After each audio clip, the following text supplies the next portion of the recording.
লোকে লোকে খুশি মর্যাদা মুজাহিদ বাংলা সিংহ পুরুষ এই মুহূর্তে আমাদের স্টেজে এসেছেন আবি তাহরিকে খাতমে নবুয়ত বাংলাদেশ মহাদেবপুর উপজেলা শাখার উদ্যোগে আয়োজিত আজকের তাফসীরুল কোরআন মাহফিল রাসূলুল্লাহ সাল্লাল্লাহু আলাইহি ওয়াসাল্লাম ইরশাদ করেছেন, আমার যে উম্মত কোরআন শিখবে, কোরআনের জ্ঞান অর্জন করে কোরআন কারীমের সাধক হয়ে যাবে, আল্লাহ রাব্বুল আলামিন কাল কিয়ামতের দিন জিবরিল, মিকাইল, ইসরাফিল, মালাকুল মউতের সমান মর্যাদায় তারে দান করবে। সুবহান। মা'আস সাফারাতিল কিরামিল বারারা, মা আর দুইটা অর্থ। কয়টা? ইমাম খাজেন মা আর একটা অর্থ বলেছেন সোহবাত, মাইয়াত, আরেকটা হচ্ছে রুতবা। একটা কি? অর্থাৎ কোন কোন মুফাসসির ব্যাখ্যা করছেন, কোরআন শরীফ যারা শিখবে, কোরআন ভিত্তিক জীবন গঠন করবে, আল্লাহ তাদেরকে সাফারাতুল কিরামুল বারারা, চারজন ফেরেশতা মাত্র, জিবরিল, মিকাইল, ইসরাফিল, আজরাইল নাম কোরআনে নাই তো, সিয়াসিত্তা তো নাই, অন্য রেওয়ায়েতে আসছে মালাকুল মউত। আল্লাহ যে নাম বলছেন আমরাও ওই নামই বলি। তো এই চার ফেরেশতার যে মর্যাদা, ওই রকম মর্যাদা আল্লাহ কোরআনের সাধককে দান করবে। কিংবা বেহেশতে যাওয়ার সময় চার ফেরেশতাকে আল্লাহ সঙ্গী বানায় দিবেন। দুটো অর্থই হইতে পারে। আমরা কি সেই সৌভাগ্যবান বেহেশতীদের কাতারে শামিল হওয়ার আশা রাখি? মন দিয়ে কোরআন শরীফ শুনবো। আমি গত সপ্তাহে কোথায় আসছিলাম? মান্দায়। মাইক ছিল 1 নাম্বার, এটা আমাকে সাপোর্ট দিচ্ছে না, বাকি সাপোর্ট আপনারা দিবেন। এটা কি 5ই আগস্টের আগের মাইক নাকি? তাহলে তো এটা জাদুঘরে পাঠিয়ে দেওয়া দরকার। মাইক যেমন হোক, মাইকম্যান খুব ভদ্র, টুপি লাগাইছে। তুমি আস্তে আস্তে চেষ্টা করো, ক্লিন আওয়াজ।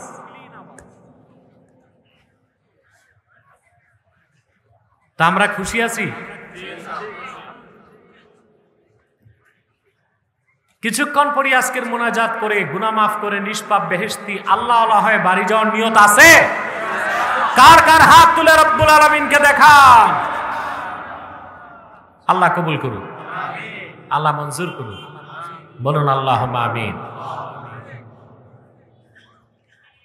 আমার যে ভাইরা দাঁড়িয়ে আছেন, আপনাদের জন্য আমার কাছে একটা ঔষধ আছে, দিচ্ছি। এটা যদি কারণ না লাগে ওষুধটা, আর ট্রিটমেন্ট নাই। আমাদের মাহফিলগুলোতে হিন্দুরাও আসে, অমুসলিমরাও আসে, তারা বসতে লজ্জা পায়, আমরা বসতে বলি না, যেমনি আছে থাক।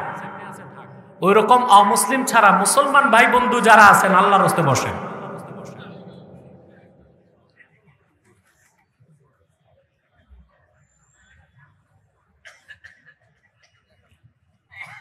এরপর আর ওষুধ নাই আমার।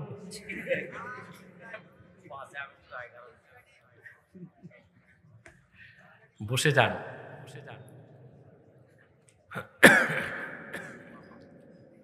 আর ওই গাড়ির কাছে যারা আড্ডা দিচ্ছেন, গাড়িটার সামনে, আমি জানি না আপনারা খান বাহাদুর আহসানুল্লাহ নাতিপুতি কিনা, আল্লাহর হস্তে আড্ডাটা বন্ধ করে হয় বাইরে যান, নয় মাঠে আসেন। মুফতি আজিজুল সাহেব কোথায়? স্বেচ্ছাসেবক পাঠান। আড্ডাবাজি চলবে না, হয় মাহফিলে বসতে হবে, নয়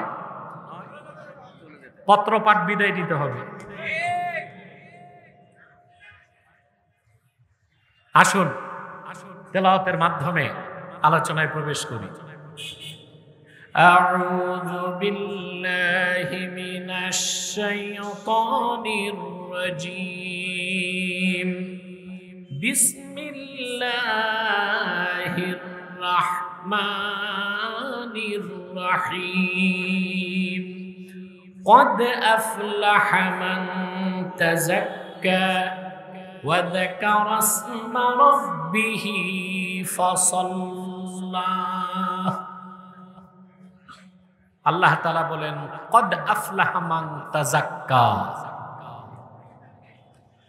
নিশ্চিত সফলতা লাভ করলো সেই যে তার হৃদয়কে পবিত্র করল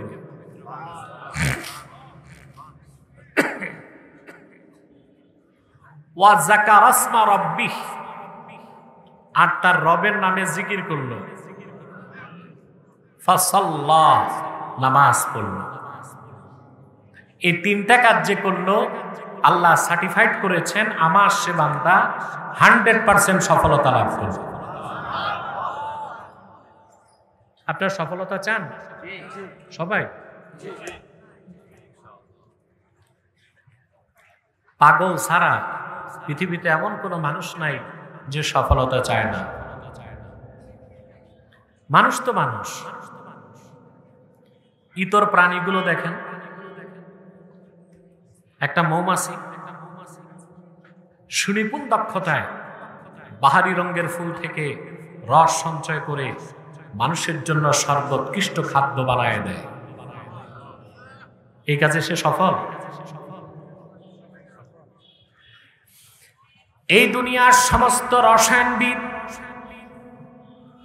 কেমিস্ট যারা তাদেরকে যদি এক জায়গায় জড়ো করে দেন ফ্যাক্টরিতে মৌমাছির মতো এক ফোঁটা মধু বানায় দিতে পারবে নাকি পারবে মৌমাছি সেই কাজে কি সফল সুবহানাল্লাহ বাবুই পাখি দেখছেন আছে আপনাদের এলাকায় তাল গাছের মাথায় ঘর বানায় কি দক্ষতা তার ক্ষুদ্র বাবুই পাখি শৈল্পিক ছান্দসিকতায় ঘরটা বানায় ঝড় তুফানে মানুষের ঘরের চাল উড়ে যায় ক্ষুদ্র বাবুই পাখির বানানো ঘরটার কিছুই হয় না টাও ভেঙ্গে নষ্ট হয় না বুদ্ধিটা কে দিয়েছেন বাংলাদেশে যত প্রকৌশল বিশ্ববিদ্যালয় আছে বুয়েট চুয়েট রুয়েট কুয়েট ডুয়েট এই সবগুলো ইঞ্জিনিয়ারকে এক জায়গায় আনলেও বাবু পাখির ঘরের মতো একটা ঘর বানাই দিতে পারবে এই কাজে সে সফল কিনা সুবহানাল্লাহ বলবেন মানুষ তার সফল মাখলুকাত সে তো সফলতা চাইবেই কিন্তু অধিক সংখ্যক মানুষ জানে না সফলতা কোন পথে সফলতা কোন মতে কারণ সফলতা কোন পথে তা জানেন মানুষের যিনি স্রষ্টা তিনি কে জানেন আল্লাহ রাব্বুল আলামিন বলেন ইন্না খালাকনাল ইনসানা মিন নুতফাতিন আমশাজিন নাবতালিহি ফাজআলনাহু সামিআম বাসীরা ইন্না হাদাইনাহুস সাবিলা ইম্মা শাকিরান ওয়া ইম্মা কাফুরা আল্লাহ পাক বলেন আমি মানুষকে সৃষ্টি করেছি তার পিতা আর তার মাতার বীর্যের মিশ্রণ থেকে তাকে আমি চক্ষুষ্মান করেছি শ্রবণ শক্তি দিয়েছি অতঃপর তাকে আমি পথ দেখায় দিয়েছি কোনটা হেদায়েতের পথ সফলতার পথ কোনটা গুমরাহির পথ ব্যর্থতার পথ সেই সফলতার পথ সুস্পষ্ট করে দিয়েছে আল্লাহর কোরআন অতএব সফলতা খুঁজবেন কোথায় এই মহিলার কণ্ঠে না পুরুষের কণ্ঠে বলতে হবে সফলতার কথা বলে কে আল্লাহ রাব্বুল আলামিন মানব জাতির ইহকালীন কল্যাণ পরকালীন চূড়ান্ত মুক্তির জন্য চূড়ান্ত সফলতার কথা বলতে যে তিনি বলেন قد أفلح من تزكى وذكر اسم ربه فصلى নিশ্চিত সফলতা লাভ করলো সেই যে তার হৃদয়কে পবিত্র করলো, তার রবের নামে জিকির করলো, নামাজ আদায় করলো। সুবহানাল্লাহ। এখন হৃদয় পবিত্র করার অর্থ কি তা তো বুঝতে হবে। কথা বলুন। আমরা বলি ভদ্রলোক নামাজ পড়ে না, মনটা ভালো, বলে কি না? আবার বলে লোকটা হিন্দু, মনটা খুব ভালো, খুব পরিষ্কার। আসলে মন যে ভালো কেমনে হয় তাই আমাদের জানা নাই, ঠিক কিনা? কদ আফলাহা মান তাযাক্কা, এখানে মনকে পবিত্র করার অর্থ কি? আমার নিজস্ব কোনো বক্তব্য দিব না, বিশ্ববরণ্য তিনজন মুফাসসিরের স্টেটমেন্ট আপনাদেরকে শোনাচ্ছি। আল্লামা হাফেজ জালালউদ্দিন সুয়ুতী রাহমাতুল্লাহি আলাইহি তিনি ব্যাখ্যা করেছেন কদ আফলাহা মান তাযাক্কা আয় তাহহারা কলবাহু বিল ঈমান, সে ব্যক্তি সফল হলো যে ঈমানের নূর দিয়া তার অন্তরকে পবিত্র করলো। বলেন সুবহানাল্লাহ। কি দিয়ে? তাহলে ঈমান ছাড়া হৃদয় কখনো পবিত্র হতে পারে না। ঈমান লাগবেই।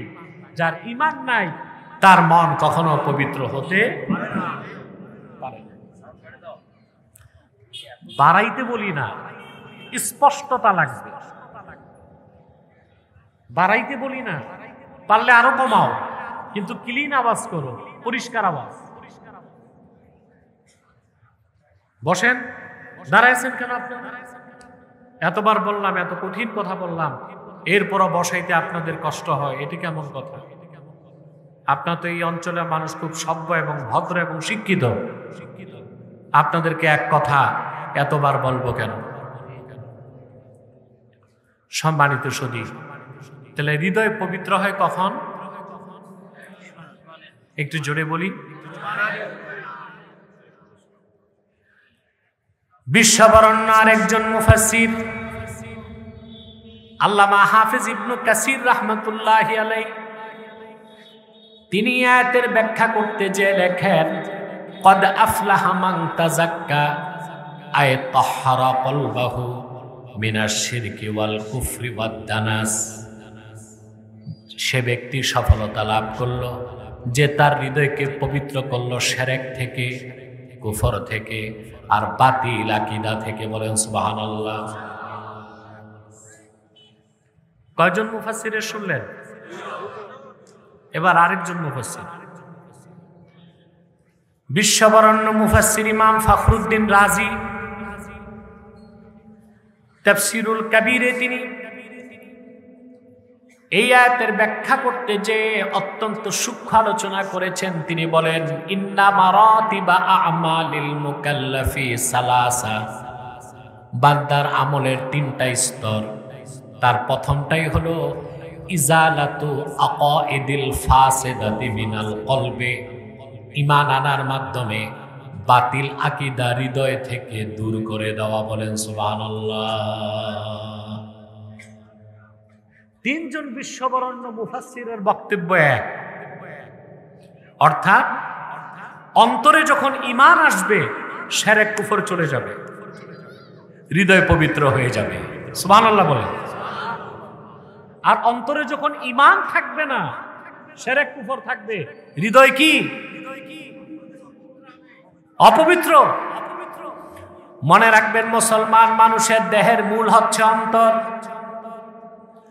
যার অন্তর পবিত্র হয়ে যাবে সেই ব্যক্তি পবিত্র হয়ে যাবে, যার অন্তর নাপাক থাকবে ব্যক্তিটাও নাপাক থাকবে।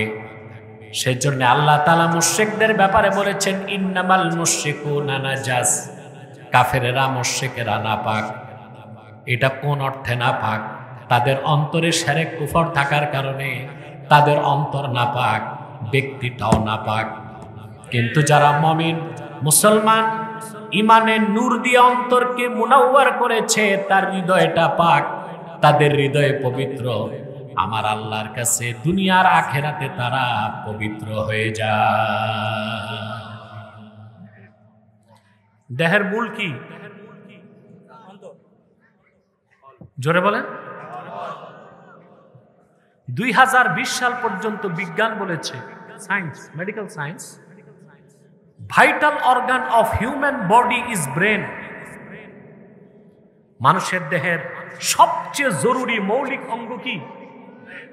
মাথা। 2023 সালে এসে তারা বলতেছে যে না, vital organ of human body is heart. মানুষের দেহের সবচেয়ে মূল অঙ্গ হচ্ছে তার হৃৎপিণ্ড। এটা কি বিজ্ঞান বলছে এখন নতুন করে, না আল্লাহর হাবিব বলেছেন 1500 বছর আগে? সুবহানাল্লাহ। সেজন্যই নাস্তিকদেরকে বলি, তোমাদের ঠুনকো বিজ্ঞান দিয়া কোরআন হাদিসকে যাচাই করা যায় না, কোরআন হাদিস দিয়া বিজ্ঞানকে যাচাই করা যায়। কারণ কোরআন আর হাদিস হচ্ছে আনলিমিটেড অসীম, তোমাদের বিজ্ঞান হচ্ছে লিমিটেড সসীম।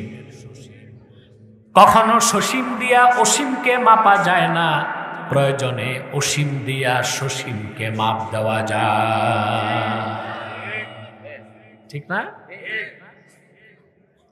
বিজ্ঞান 2020 সাল পর্যন্ত বলেছে মানুষের দেহের সবচেয়ে মৌলিক অঙ্গ কি, আর এখন বলতেছি কি? অথচ আল্লাহর হাবিব সাল্লাল্লাহু আলাইহি সাল্লাম 1500 বছর আগে ঘোষণা করেছেন। সহিহ বুখারীর হাদিস, আল্লাহর হাবিব সাল্লাল্লাহু আলাইহি সাল্লাম ইরশাদ করেছেন, আলা ওয়া ইন্না ফিল জাসাদি মুদগাহ ইদা সালাহাত সালাহাল জাসাদু কুল্লুহু ওয়া ইদা ফাসাদাত ফাসাদাল জাসাদু কুল্লুহু আলা ওয়া হিয়াল কলব। সাবধান, জেনে রেখো, মানুষের দেহের মধ্যে একটি গোশতের টুকরা আছে, সুবহানাল্লাহ, সেটা যখন ভালো হয়ে যায় পুরা মানুষটা ভালো হয়ে যায়, সেটা যখন খারাপ হয়ে যায় পুরা মানুষটা খারাপ হয়ে যায়। আল্লাহর হাবিব সাল্লাল্লাহু আলাইহি ওয়াসাল্লাম 1500 বছর আগে ঘোষণা করলেন, মানুষের দেহের মূল হচ্ছে তার হৃৎপিণ্ড, তার হার্ট, তার কল্প। 1500 বছর পরে বিজ্ঞান নতমস্তকে তা বিশ্বাস করে নিয়েছে। করছে না? কথা বোঝা যাচ্ছে? প্রিয় ভাইরা, আসলেই বিজ্ঞান দেখেছে হার্ট হচ্ছে আসল। মায়ের পেটে যখন সন্তানের বয়স 4 মাস হয়ে যায়, হার্টের কাজ শুরু হয়। সুবহানাল্লাহ। কোনো ব্যাটারি নাই, রিচার্জেবল ব্যবস্থা নাই, এনার্জির কোনো সোর্স নাই, আল্লাহর হুকুমে এটা কাজ শুরু করে। সিস্টল অ্যান্ড ডায়াস্টল, সংকোচন সম্প্রসারণ, মিনিটে 72 বার। কতবার? সুবহানাল্লাহ। সমস্ত ব্লাডকে ফুসফুসে পাঠায় দেয়, ফুসফুস অক্সিনাইজেশন, অক্সিজেন মিশিয়ে দেয়, হার্ট এটাকে দেহকোষে পাঠিয়ে দেয়, সারা দেহে। আবার রক্তকে টেনে ফুসফুসে পাঠায়, ফুসফুস কার্বন ডাই অক্সাইডকে আলাদা করে দেয়। সুবহানাল্লাহ। একজন মানুষের যদি ব্রেন স্ট্রোক করে, লাইফ সাপোর্টে 3 মাসও থাকতে পারে। আর কারো যদি কার্ডিয়াক অ্যারেস্ট হয়, হার্ট, মাত্র 4 মিনিট। যদি হার্ট বন্ধ থাকে কয় মিনিট, তাকে ইলেকট্রিক শক দিয়েও আর বাঁচিয়ে রাখা। মূল কি? সুবহানাল্লাহ। এই হৃদয় পাক, ব্যক্তি পাক। হৃদয় না পাক, ব্যক্তি না পাক। এই জন্য আল্লাহ বলেছেন, কদ আফলাহা মান তাযাক্কা। যে তার হৃদয়কে পবিত্র করলো, সেই তো সফল হয়ে গেল। বলেন সুবহানাল্লাহ। আমি বলে থাকি আমার ভাষায়, human body as like state, heart is the capital of this state. মানুষের দেহটা যদি হয় একটা রাষ্ট্রের মতো, হার্ট হচ্ছে ওই রাষ্ট্রের রাজধানীর মতো। একমত আমার সাথে? দেহটা যদি হয় স্টেট, রাষ্ট্র, রাষ্ট্রের মতো, তো অন্তরটা কি?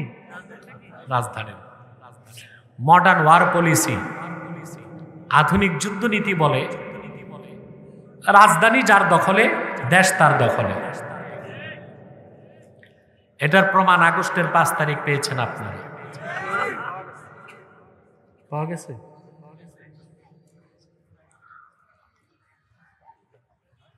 ষোলো বছর কত মাইর খাইলেন, হরতাল পিকেটিং কাজ হয় নাই। যেদিন রাজধানী দখল, দেশও। একই অবস্থা আমরা দেখছি সিরিয়াতে, দামেস্কে। হায়া তাহরির আর শামের নেতৃত্বে একদল মর্দে মুজাহিদ যখন মার্চ করেছে, 12 দিনের মাথায় দামেস্ক দখল হয়েছে, আর স্বৈরাচার বাশার আল আসাদ দেশ ছেড়ে রাশিয়া পালাইছে। তা রাজধানী যা,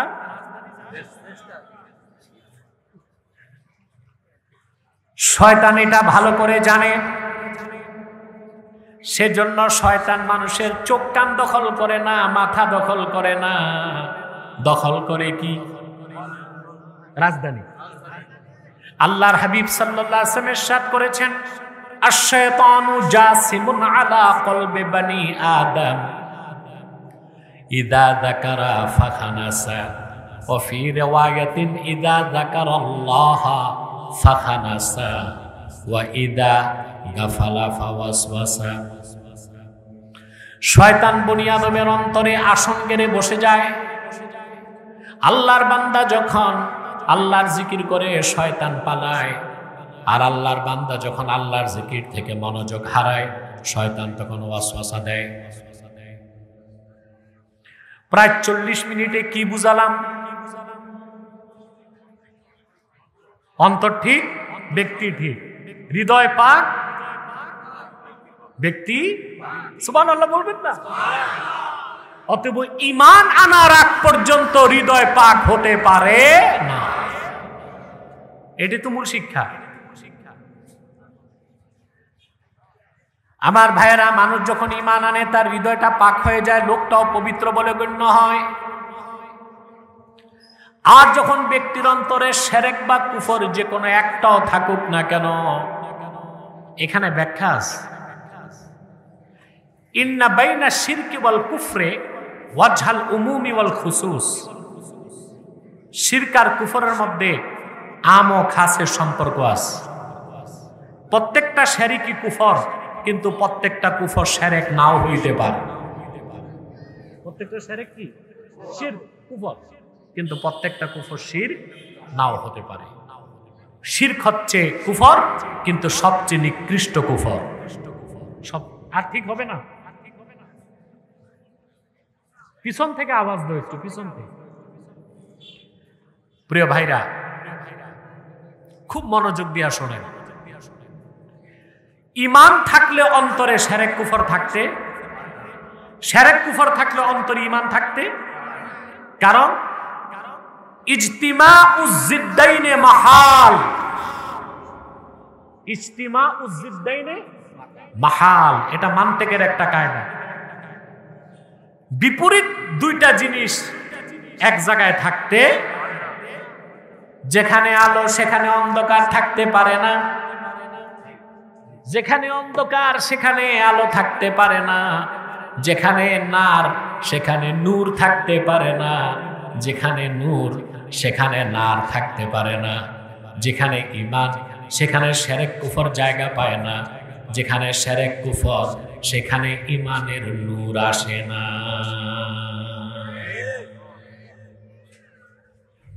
প্রিয় ভাইরা, ঈমান আনলেন, হৃদয় পাক, ব্যক্তিও পাক। একটা কথা বলবো, নিতে পারবেন? প্রথম প্রথম কিন্তু বুঝবেন না, আমারে ভুল বুঝবেন। কাফের মুশরিক কখনোই পবিত্র হতে পারে না, আর উম্মতে মুহাম্মাদীর ঈমানদার কখনোই নাপাক হইতে পারে না।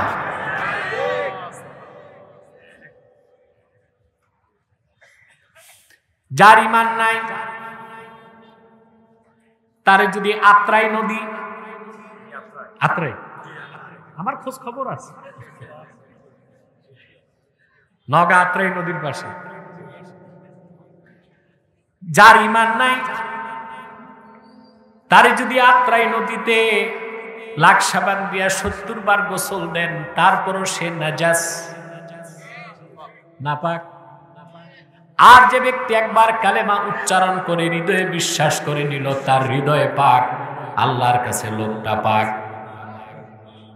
মনে রাখবেন, উম্মতে মুহাম্মাদী যতক্ষণ অন্তরে ঈমান থাকবে, জীবিত থাকলেও পবিত্র, মৃত্যুর পরও পবিত্র।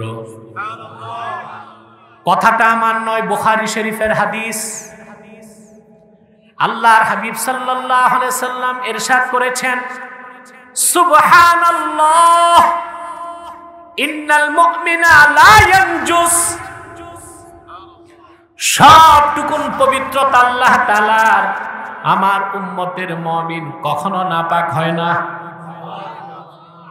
অন্য মতনে আসছে, ইন্নাল মুসলিমা লা ইয়ানজুস, মুসলমান কখনো নাপাক। আর যে কাফের মুশরিক ঈমান নাই, সে কখনো পাক হয় না। সুবহানাল্লাহ বলবো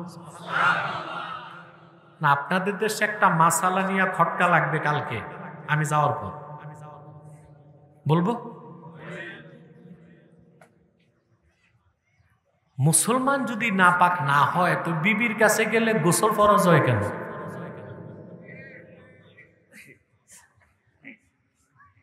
আমরা তো এটাই মনে করি যে স্ত্রী সহবাসের কারণে নাপাক হয়ে গেছে, এই জন্য গোসল কি? ভুল। আপনি যদি এক রাতে 70 বারও বিবির কাছে যান, আপনার উপর গোসল ফরজ হবে, আপনি নাপাক হবেন না। গোসল ফরজ হইলে তাকে বলা হয় জুনুব। জুনুব অর্থ নাপাক, নাজাস অর্থ নাপাক, ঠিক কিনা?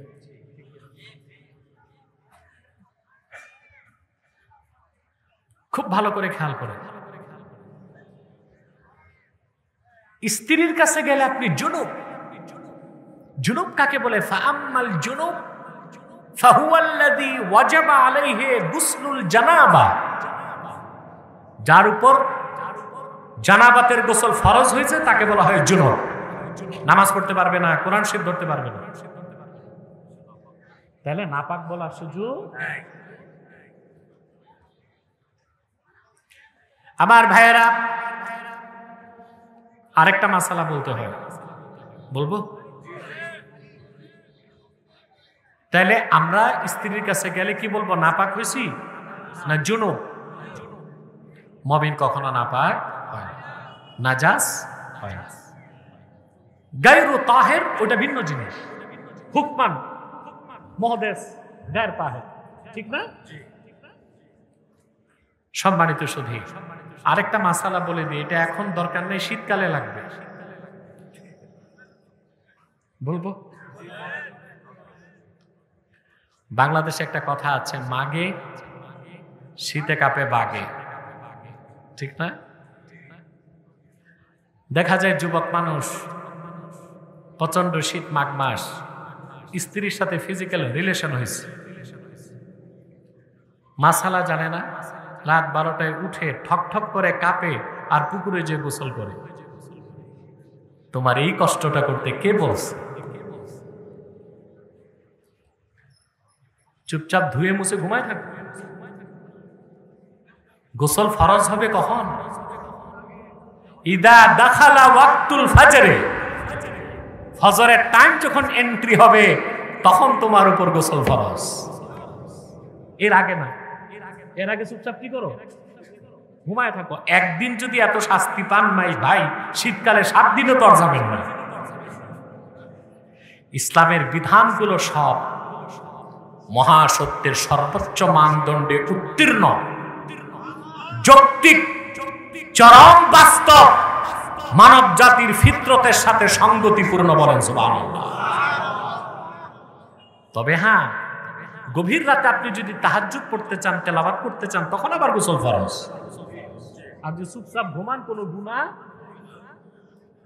দুইটা মাসালা বলে দিলাম।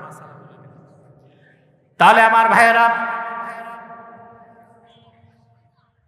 আল্লাহ রাব্বুল আলামিন বলেছেন, কদ আফলাহা মান তাযাক্কা আয় তাহহারা কলবাহু বিল ঈমান। নিশ্চয় সফলতা লাভ করলো সে যে তার হৃদয়কে পবিত্র করলো ঈমানের নূর দিয়ে, বলেন সুবহানাল্লাহ। আজকের মূল সবক হচ্ছে, জীবনে আর যাই করেন শিরক আর কুফর করবেন না।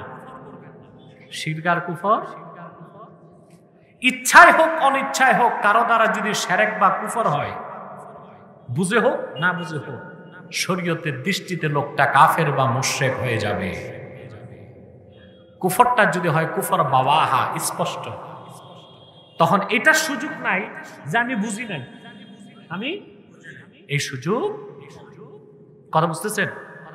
আল্লাহ তাআলা আপনার গুনাহ যত হোক, অন্তরে যদি ঈমানটা থাকে, আল্লাহ আপনাকে বিনা শাস্তিতেও বেহেশত দিতে পারে, আর শাস্তি দিলেও অবশ্যই বেহেশত দিবেন। বুঝেন নাই? উম্মতে মুহাম্মাদি যত বড় গুনাহগার হোক, যদি তার হৃদয়ে শিরক এবং কুফর না থাকে, ঈমানটাকে যদি ধরে রাখে, যত বড় গুনার বোঝা তার থাক, আল্লাহর ইচ্ছা তারে আল্লাহ মাফ করে দিবেন কিংবা শাস্তি দিবেন। শাস্তি দিলেও তারে বেহেশত দিবেন। ফাহুয়া ইলাল্লাহ ইন শাআ আকাবাহু ওয়া ইন শাআ আফা আনহু ওয়া ইন শাআ আকাবাহু। ব্যক্তি যত বড় গুনাহগার হোক, যদি ঈমানদার হয়, উম্মতে মুহাম্মাদি পরিচয়ে হাসর হয়, আল্লাহ তারে বিনা তওবায়ও মাফ করে দিতে পারেন, আবার তারে শাস্তিও দিতে পারেন। শাস্তি দিলেও আল্লাহ তারে বেহেশত দিবেন, যেহেতু তার ঈমান আছে, বলেন সুবহানাল্লাহ। কথা বুঝতেছেন? আর ঈমান যদি না থাকে, কোন আমলে কাজ, তাহলে সফলতার জন্য প্রথম কি? সফলতার মূল চাবিকাঠি কি? আরো জোরে। শিরক আর কুফর করলে আল্লাহ কখনো মাফ করবেন। আমি একটা হাদিস শোনাচ্ছি। মক্কা শরীফ বিজয় হয়ে গেছে, দলে দলে লোক আল্লাহর হাবিব সাল্লাল্লাহু আলাইহি ওয়াসাল্লামের কদমে এসে মুসলমান হতে লাগলো। মক্কা মুকাররমায় এক দুর্ধর্ষ যোদ্ধা ছিল, ওয়াহশী। সে মক্কা ছেড়ে পালায়ে যাচ্ছে। লোকেরা বলল, ওয়াহশী আইনা তুরিদু, তুমি কোথায় পালাও? ওয়াহশী বললেন, আল্লাহর হাবিব মুহাম্মদ সাল্লাল্লাহু আলাইহি ওয়াসাল্লাম সবাইকে ক্ষমা করলো, আমারে করবেন না। আমি সেই নরাধম উহুদ ময়দানে আমি আল্লাহর হাবিবের আপন চাচা আমির হামজাকে শহীদ করেছিলাম। সিরাত ইবনে হিশামে এসেছে, ওয়াহশী বলেন, আমি উহুদের যুদ্ধ করতে যাই নাই, ভাড়াটিয়া খুনি হিসেবে গিয়েছিলাম। শুধু রাসূলুল্লাহ সাল্লাল্লাহু আলাইহি ওয়াসাল্লামের চাচা আমির হামজাকে শহীদ করার জন্য আমি আমার বর্ষাটা ওনার বুকে বিদ্ধ করলাম। ওনার দেহটা উহুদের ময়দানে লুটায় পড়ল। আবু জাহেলের স্ত্রী হিন্দা আমিরে হামজার সিনাটা বিদীর্ণ করে কাঁচা কলিজা বের করে চর্বণ করেছে। আমিরে হামজার নাক কান কেটে মালা তৈরি করে গলায় পরিধান করে উল্লাস করেছে। উহুদের ময়দানে আল্লাহর হাবিবের দাঁত শহীদ হয়েছিল। রাসূলুল্লাহ সাল্লাল্লাহু আলাইহি সাল্লাম এত বেশি ব্যথা পান নাই। উহুদ ময়দানে আমিরে হামজার শাহাদাতের দৃশ্য দেখে আল্লাহর হাবিব যে ব্যথা পেয়েছিলেন। ওয়াহশী বলল, আমার তো মাফ নাই, মাফ চাওয়ার ভাষাও। লোকেরা বলল, রে ওয়াহশী, একটিবার রাহমাতুল লিল আলামিনের কদমে চলে যাও, মুহূর্তে তোমার মতো পাপীরে তিনি ক্ষমা করে দিতে পারেন। ওয়াহশী বলেন, ভয় আর শঙ্কা নিয়া আল্লাহর হাবিবের কদমের সামনে দাঁড়ায় গেলাম। নূর নবীজি ডাক দিয়ে বললেন, কে হে তুমি? আমি বললাম, আমার নাম ওয়াহশী। কোন ওয়াহশী? আপনার চাচার হত্যাকারী। কেন এসেছ? এসেছি ক্ষমা চাইতে আর আপনার হাতে কালেমা পড়ে মুসলমান হবার জন্যে। আল্লাহর হাবিব বললেন, রে ওয়াহশী, কোনদিন চাই নাই তুমি এসে আমার পাশে দাঁড়াবা, যেহেতু চলেই এসেছ ক্ষমাও করে দিলাম, আর আল্লাহর দ্বীনের দরজাটাও তোমার জন্য খোলাই আছে।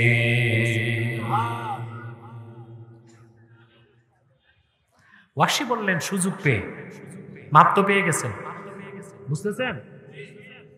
সুযোগ পেয়ে ওয়াহশী বললেন, কষ্ট হচ্ছে আপনার না? বুঝতেছেন? একটা বিষয় তো নিয়ে যেতে হবে বাড়ি, কথা বলেন। কোনো উঠা বসা চলবে না, সাইড টকও চলবে না। আর যারা মোটরসাইকেল বেশি ভ্যা ভ্যা করতে, সেটা বন্ধ করুন।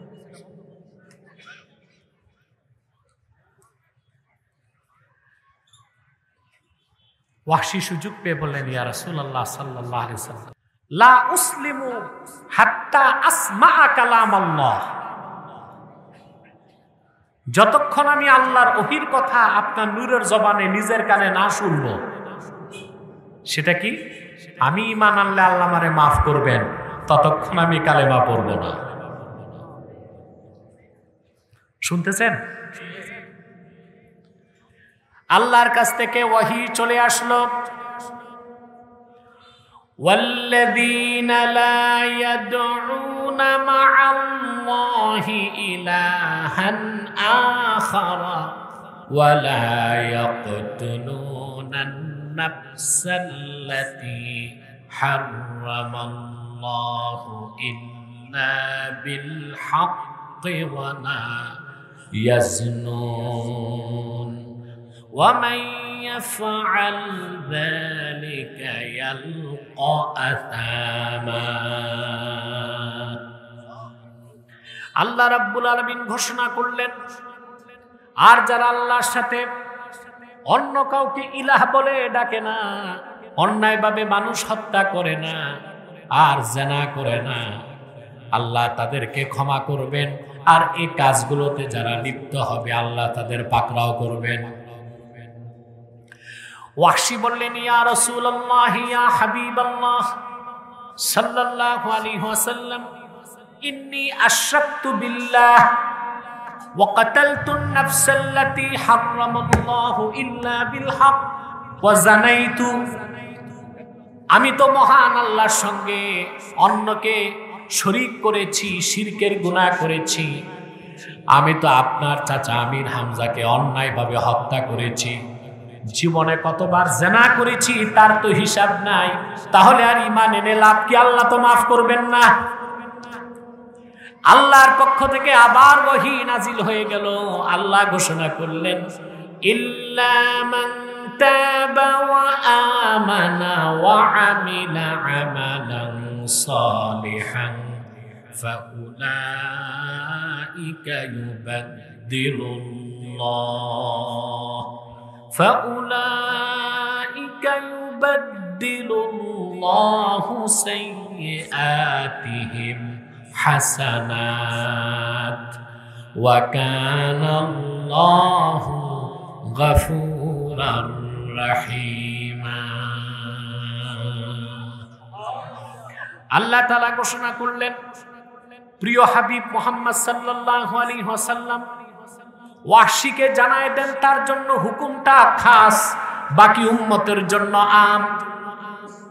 বান্দাদের মধ্যে যারাই শিরক করুক, কুফর করুক, তাদের মধ্যে যারা তওবা করবে, ঈমান আনবে, নেক আমল করবে, আল্লাহ তাদের জিন্দেগীর সব গুনাহগুলোকে সওয়াবের দ্বারা বদল করে দিবে।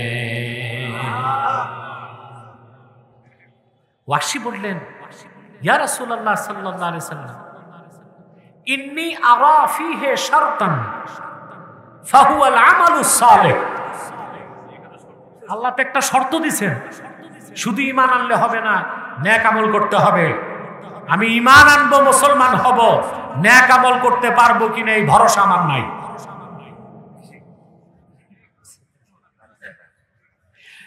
এবার আল্লাহর পক্ষ থেকে আয়াত নাজিল হয়ে গেল, কি ব্যাপার আপনার স্টেজে উঠা বসা করেন? আল্লাহর রাসূল আর কয়েক মিনিট আছে, ডিস্টার্ব করবেন না। কি বলেন? আজকে মাইকে বড় ডিস্টার্ব। আল্লাহ করিম।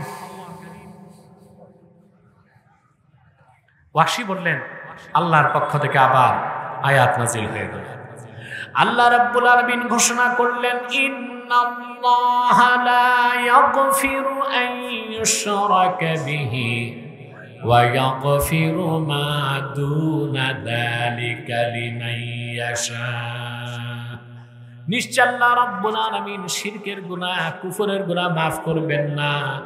এছাড়া বান্দা যত বড় গুনাহ করুক, আল্লাহ যাকে ইচ্ছা তারে ক্ষমা করে দিবেন। ওয়াহশী বললেন, ইয়া রাসূলুল্লাহ, ইয়া হাবিবাল্লাহ সাল্লাল্লাহু আলাইহি ওয়াসাল্লাম, এখনো আমি ঈমান আনতে পারতেছি না। আল্লাহ বলেছেন, ইয়াগফিরু লিমান ইয়াশা, যারে চান তারে মাফ করবেন, আমারে যদি না চান। ও মিয়া সাহেব, কবরস্থানে আছো? সুবহানাল্লাহ। আরে আল্লাহর হাবিবের সাহাবীগণ আল্লাহর কাছ থেকে বেহেশত লেখায় নিছেন। এই জন্য আহলুস সুন্নাহ ওয়াল জামাতের আকীদাতুন মুস্তাহকামাতুন সাবিতাতুন বিনুসুসিল কুরআনি ওয়াস সুন্নাহ ওয়া বিইজমাইল উম্মাহ। সাহাবায়ে কেরাম সত্যের মানদণ্ড, সত্য ন্যায়পরায়ণতার মানদণ্ড। সুবহানাল্লাহ। এটা নস্সে কোরআন, নস্সে হাদিস, ইজমা। এর ব্যতিক্রম গেলে আপনি ডেসপারেট হয়ে যাবেন। এই দিকে যেন আমাদের খেয়াল থাকে। কথা বুঝতে পারছেন? ওয়াহশী বললেন, আল্লাহ বলছেন যারে খুশি তারে মাফ করবেন, আমারে যদি না করেন। এবার চলে আসলো চূড়ান্ত ঘোষণা, قل يا عبادي الذين أسرفوا على أنفسهم لا تقنطوا من رحمة الله إن الله يغفر الذنوب جميعا إنه هو الغفور الرحيم। আল্লাহ রাব্বুল আলামিন ডাক দিয়ে বললেন, প্রিয় হাবিব আমার মুহাম্মদ সাল্লাল্লাহু আলাইহি ওয়াসাল্লাম, আপনি ঘোষণা দিয়ে বলুন, হে আমার বান্দারা, তোমরা যারা নিজেদের উপর জুলুম করেছো, নিরাশ হয়ো না আল্লাহর রহমত থেকে। যদি তোমাদের ঈমানটা ঠিক থাকে, যথাসাধ্য নেক আমল করো, আল্লাহ জীবনের সব গুনাহ মাফ করে তার জান্নাতের মেহমান বানায় দিবে। তার সফলতার জন্য প্রথম কাজ কি? এটা বুঝাইতে পারলাম। দ্বিতীয় কাজ, ওয়া যাকারা আসমা রাব্বি, রবের নামে জিকির করলো। এখন এটার অর্থ কি? বাংলাদেশে 88% লোক জিকির বুঝে না। পীরের সবক পালন করে সকালে 10 মিনিট জিকির করে, সন্ধ্যায় 10 মিনিট জিকির করে, সারাদিন সুদ খায়, ঘুষ খায়, পাল্লায় ওজনে কম দেয়, আরেকজনের খেতে সীমানা ধাক্কায়, বিচার আচারে বসলে 2 দিক থেকে পকেটে বাইপাস করে। এগুলো নাই তো? মহাদুপুরে আছে নাকি? কিন্তু সকালেও জিকির ঠিক, বিকালেও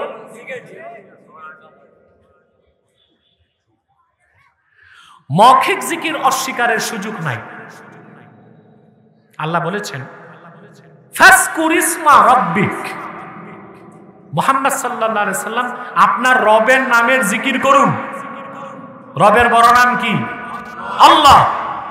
তাহলে সুবহানাল্লাহ, আলহামদুলিল্লাহ, আল্লাহু আকবার, আল্লাহ আল্লাহ, এই সব জিকির সওয়াবের কাজ।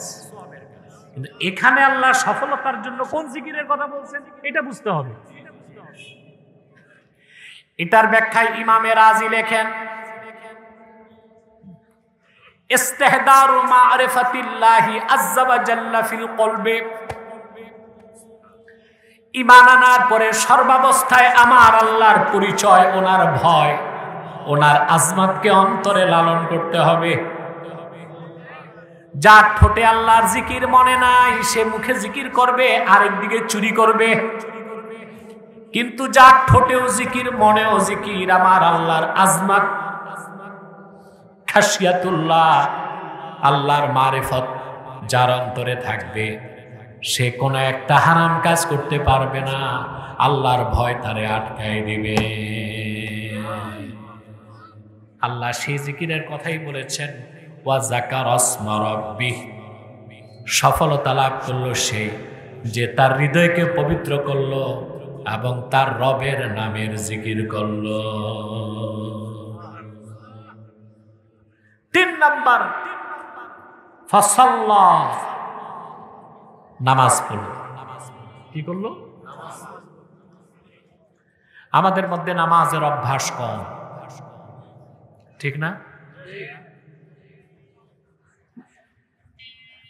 আপনাদেরকে একটা প্রশ্ন করি, উত্তর দিবেন? চোর, শরাবখোর, জেনাকার, হত্যাকারী বেশি খারাপ না বেনামাজি? বলতে পারছেন? কে বেশি খারাপ? যুবকরা কান পেতে শুনে রাখো, ইন্না তারিকাস সালাতি আকবাহু মিনাজ জানি ওয়াস সারিকি ওয়া মুদমিনিল খামরি ওয়াল কাতিল।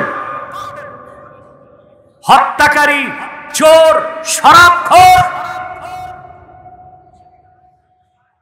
তাদের সবার চেয়ে নিকৃষ্ট হচ্ছে জেনাকার, এই চারটার চেয়ে নিকৃষ্ট হচ্ছে বেনামাজি। সে নামাজ ছাড়া যাবে? কথা বলেন, রাগ করবেন না। আপনার সমাজে সকল নেতৃত্ব, কর্তৃত্ব আর সমাজের চালিকা শক্তিগুলো কাদের হাতে?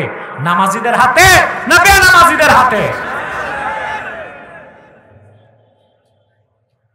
বাংলাদেশে কয়টা মসজিদের কমিটিতে সভাপতি আছে নামাজি? খুব কম। এর জন্য জনগণ দায়ী। কারা দায়ী? জনগণ। আপনারা শুনেছেন গাজীপুরে এক নিরীহ ইমামকে পিটিয়ে হত্যা করা হয়েছে, কমিটির লোক জড়িত আছে। কমিটির লোক ইমাম সাহেবকে অপবাদ দিয়েছে সে বলাৎকার করছে। তো বলাৎকারের শাস্তি কি পিটিয়ে হত্যা করা?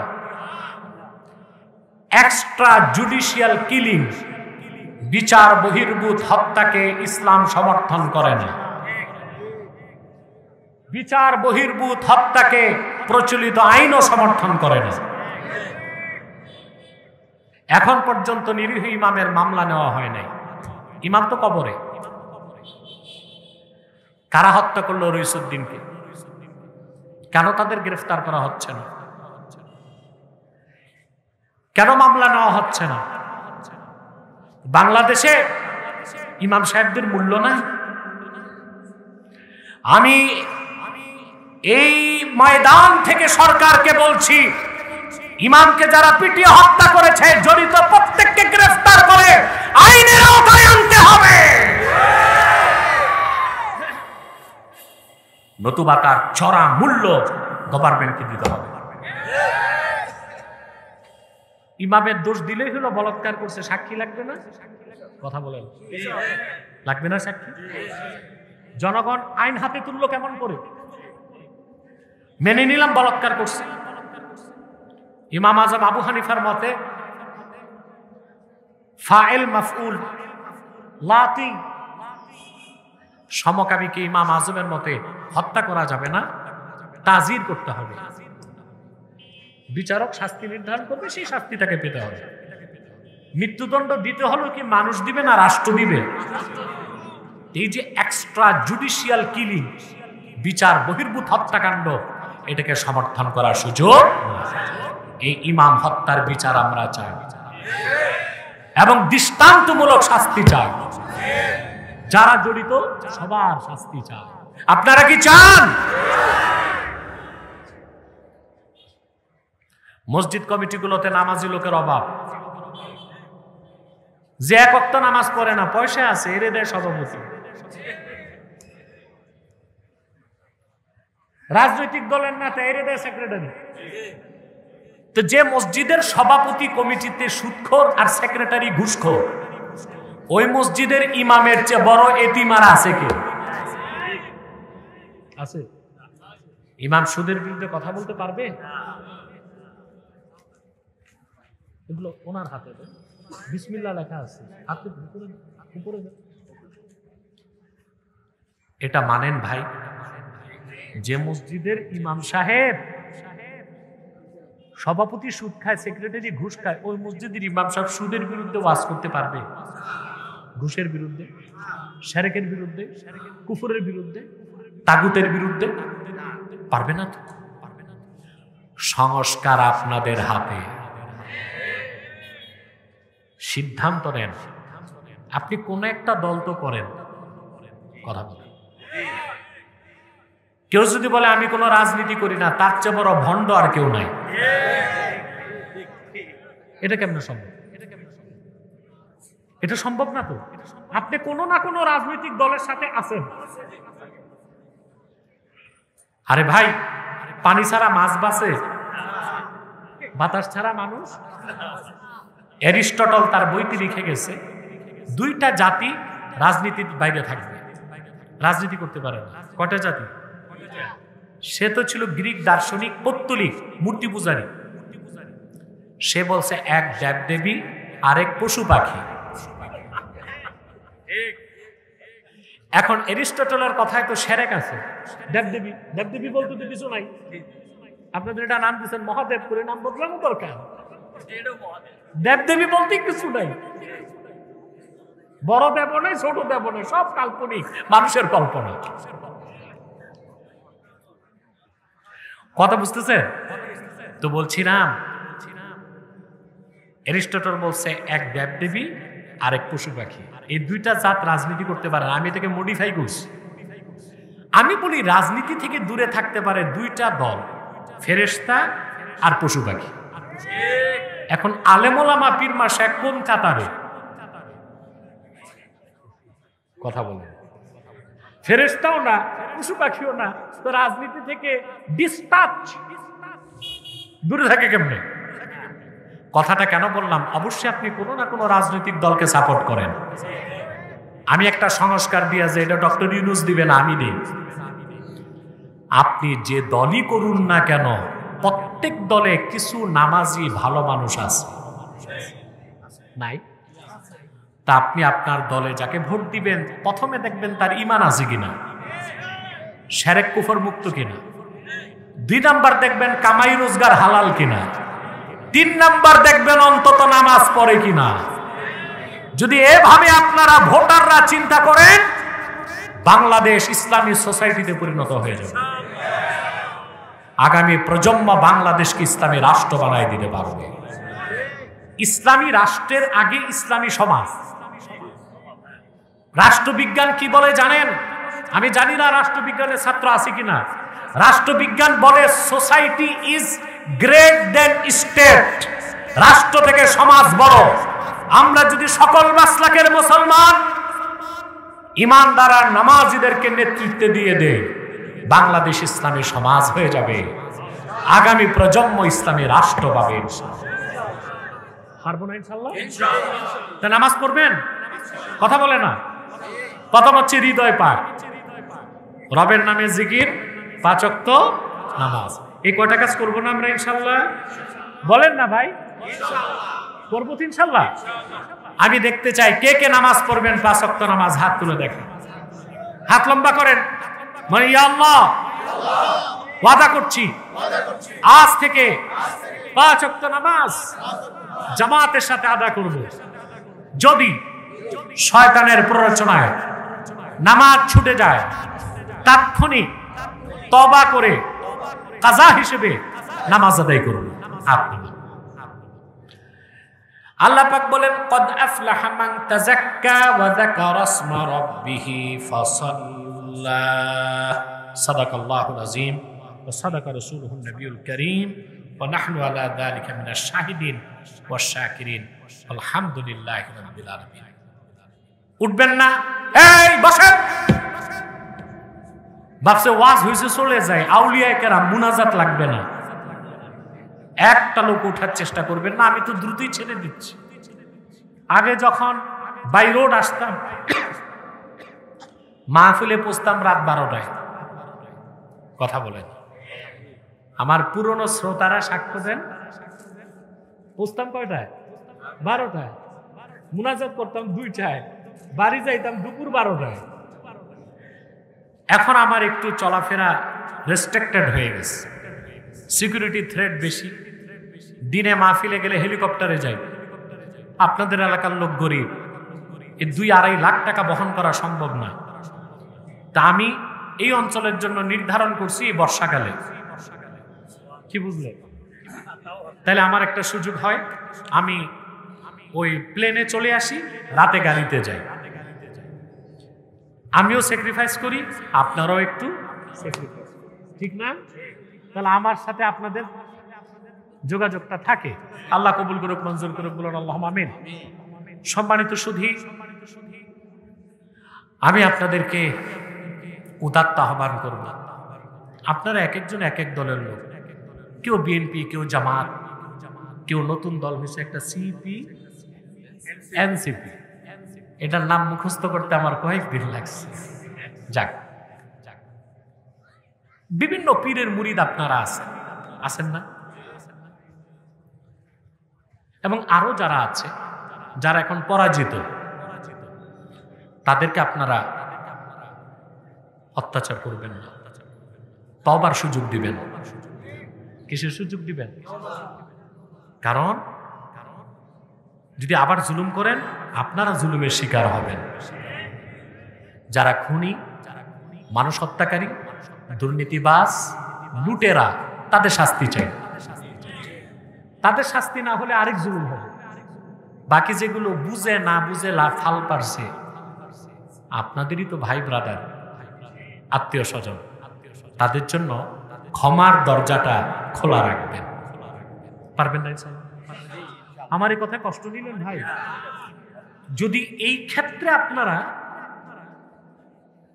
চরমপন্থা নেন, তাহলে কিন্তু আরেক পক্ষ বসে আছে বাংলাদেশে সিভিল ওয়ার, গৃহযুদ্ধ সৃষ্টি করে নির্বাচন আর 10 বছরও হবে না।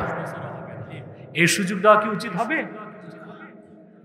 আমার উদাত্ত আহ্বান, সকল দল ও মতের মুসলমান 3টি ইস্যুতে আমরা এক হয়ে যাব। কয়টি? কয়টি ইস্যুতে? ইসলামের সুমহান স্বার্থ রক্ষায় আমরা ঐক্যবদ্ধ হয়ে যাব। মুসলমানদের মৌলিক দাবিগুলো আদায়ে আমরা এক হয়ে যাব। আর বাংলাদেশের স্বাধীনতাকে আগ্রাসন মুক্ত রাখতে আমরা এক থাকব। কয়টা ইস্যু? আমাদের এই 3টি স্বার্থের বিরুদ্ধে বাংলাদেশে কাজ করতেছে 3টি অমুসলিম সম্প্রদায়। তার মধ্যে সবচেয়ে নিকৃষ্ট হচ্ছে কাদিয়ানী সম্প্রদায়। নিঃসন্দেহে তারা কাফের এবং অমুসলিম, কারণ তারা আকীদা খাতমে নবুয়তকে বিশ্বাস করেন। আল্লাহর আখির নবী মুহাম্মদ সাল্লাল্লাহু আলাইহি সাল্লাম আল্লাহর শেষ নবী, সেই কথা তারা বিশ্বাস করে না। এজন্য তারা কি চিল্লায় বলেন তারা কি? কাফের। তাদেরকে যারা কাফের বলবে না তারাও কাফের। আকীদা খাতমে নবুয়তের বিষয়টা কিরকম বিষয় আমি একটা উদাহরণ দিচ্ছি। আকীদার কিতাব নিব্রাসে এসেছে, কোন জাহান্নামী যদি নিজেকে নবী দাবি করে আর কোন মুসলমান যায় যদি তাকে বলে তুমি যে নবী প্রমাণ দাও, যে প্রমাণ চাইবো সেও কাফের হয়ে যাবে। সেও কি হবে? কারণ কোরআনেই তো প্রমাণ আছে।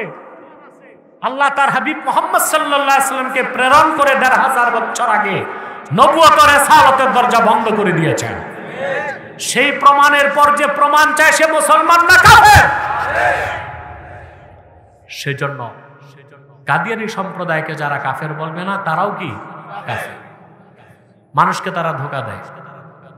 মুসলমানদের মতো দাড়ি রাখে, মুসলমানদের মতো টুপি লাগায়, মুসলমানদের মতো নামও রাখে, তাই বলে কি মুসলমান হবে? আরে ভাই, দাড়ি রাখলে কেউ যদি মুসলমান হতে পারত, রবীন্দ্রনাথ ঠাকুরের চেয়ে বড় মুসলমান কে হইত? সে কি মুসলিম ছিল না মুসলিম? তারপরে টুপি লাগালে মুসলমান হওয়া যায়। দিল্লি পার্লামেন্টে হিন্দু এমপিরাও টুপি লাগায়, দেখছেন না? ইহুদিরাও টুপি লাগায়। নাম রাখলে মুসলমান হওয়া যায়? মুসলমানের নাম রাখলে কি কেউ মুসলমান হতে পারে? এক শয়তান বোতলে পেশাব করে উপরে নাম লেখছে শরবত। ওটা কি শরবত হবে? ভিতরে কি? তদ্রুপ কাদিয়ানীরা কাফের এবং অমুসলিম। আব্দুল আউয়াল, আব্দুস সামাদ, মোবাশ্বের আলী, কবির চৌধুরী, শাহরিয়ার কবির আর নিঝুম মজুমদার, এসব নাম রাখার দ্বারা তারা মুসলমান হতে পারে না। আমার ভাইয়েরা, আমার বন্ধুরা, আমার আল্লাহ ও নূর নবীজি আমার মুহাম্মদ সাল্লাল্লাহু আলাইহি ওয়াসাল্লামের ইসলাম ও কোরআনের হাজার হাজার হাজার বছর পরে বর্তমান ভারতের কুখ্যাত পাঞ্জাবের কুখ্যাত গুরুদাসপুরের কুখ্যাত কাদিয়ানে ইংরেজ আমলে এক শয়তান নিজের নবী দাবি করছে। চিল্লায় বলেন নাউজুবিল্লাহ। ওই শয়তানটার নাম রেখেছিল তার বাপ মির্জা গোলাম আহমদ কাদিয়ানী। সাবধান, তাকে গোলাম আহমদ বলা যাবে না, কারণ গোলাম আহমদ অর্থ আহমদ এর গোলাম। কোন কাফের কোনদিনও গোলাম আহমদ এর গোলাম হতে পারে না। আর কাদিয়ানের কাযযাব ছিল শেষ দরজার কুখ্যাত কাফের। সে গোলাম আহমদ এর গোলাম ছিল না, সে ছিল কুখ্যাত শয়তানের কুখ্যাত গোলাম। কাদিয়ানের কাযযাব মিথ্যা নবুয়তের দাবিদার মির্জা গোলাম শয়তান কাদিয়ানির উপর গজব এসেছে 1908 সালে। যখন গজব এসেছে, কাদিয়ানের কাযযাব মিথ্যা নবুয়তের দাবিদার মির্জা গোলাম শয়তান কাদিয়ানি 1908 সালে ধ্বংস হয়ে কুখ্যাত জাহান্নামের কুখ্যাত কুকুরে পরিণত হয়েছে। তার অনুসারীরাও ধ্বংস হয়েছে। বর্তমানে কিছু কাদিয়ানি বাংলাদেশে আছে। এই পর্যন্ত তারা 100 আস্তানা করে ফেলছে। কতগুলো? 100 আস্তানা। উপাসনালয়কে বলে মসজিদ। তাদের উপাসনালয়কে মসজিদ বলা যাবে? মুসলমানদের দাবি হচ্ছে তারা অমুসলিম পরিচয়ে থাকলে থাকতে পারে, কিন্তু মুসলিম পরিচয় দিয়ে অন্যকে ধোঁকা দিবে এইটা হতে পারে। এই সুযোগ দেওয়া কথা বুঝতেছেন? হিন্দুদের উপাসনালয় মন্দির, খ্রিস্টানদেরটা গির্জা, বৌদ্ধদেরটা প্যাগোডা। কাদিয়ানীরা তো তাদের চেয়ে বড় কাফের, তাদেরটা মসজিদ হতে পারে না, ওইটা একটা শয়তানি আস্তানা।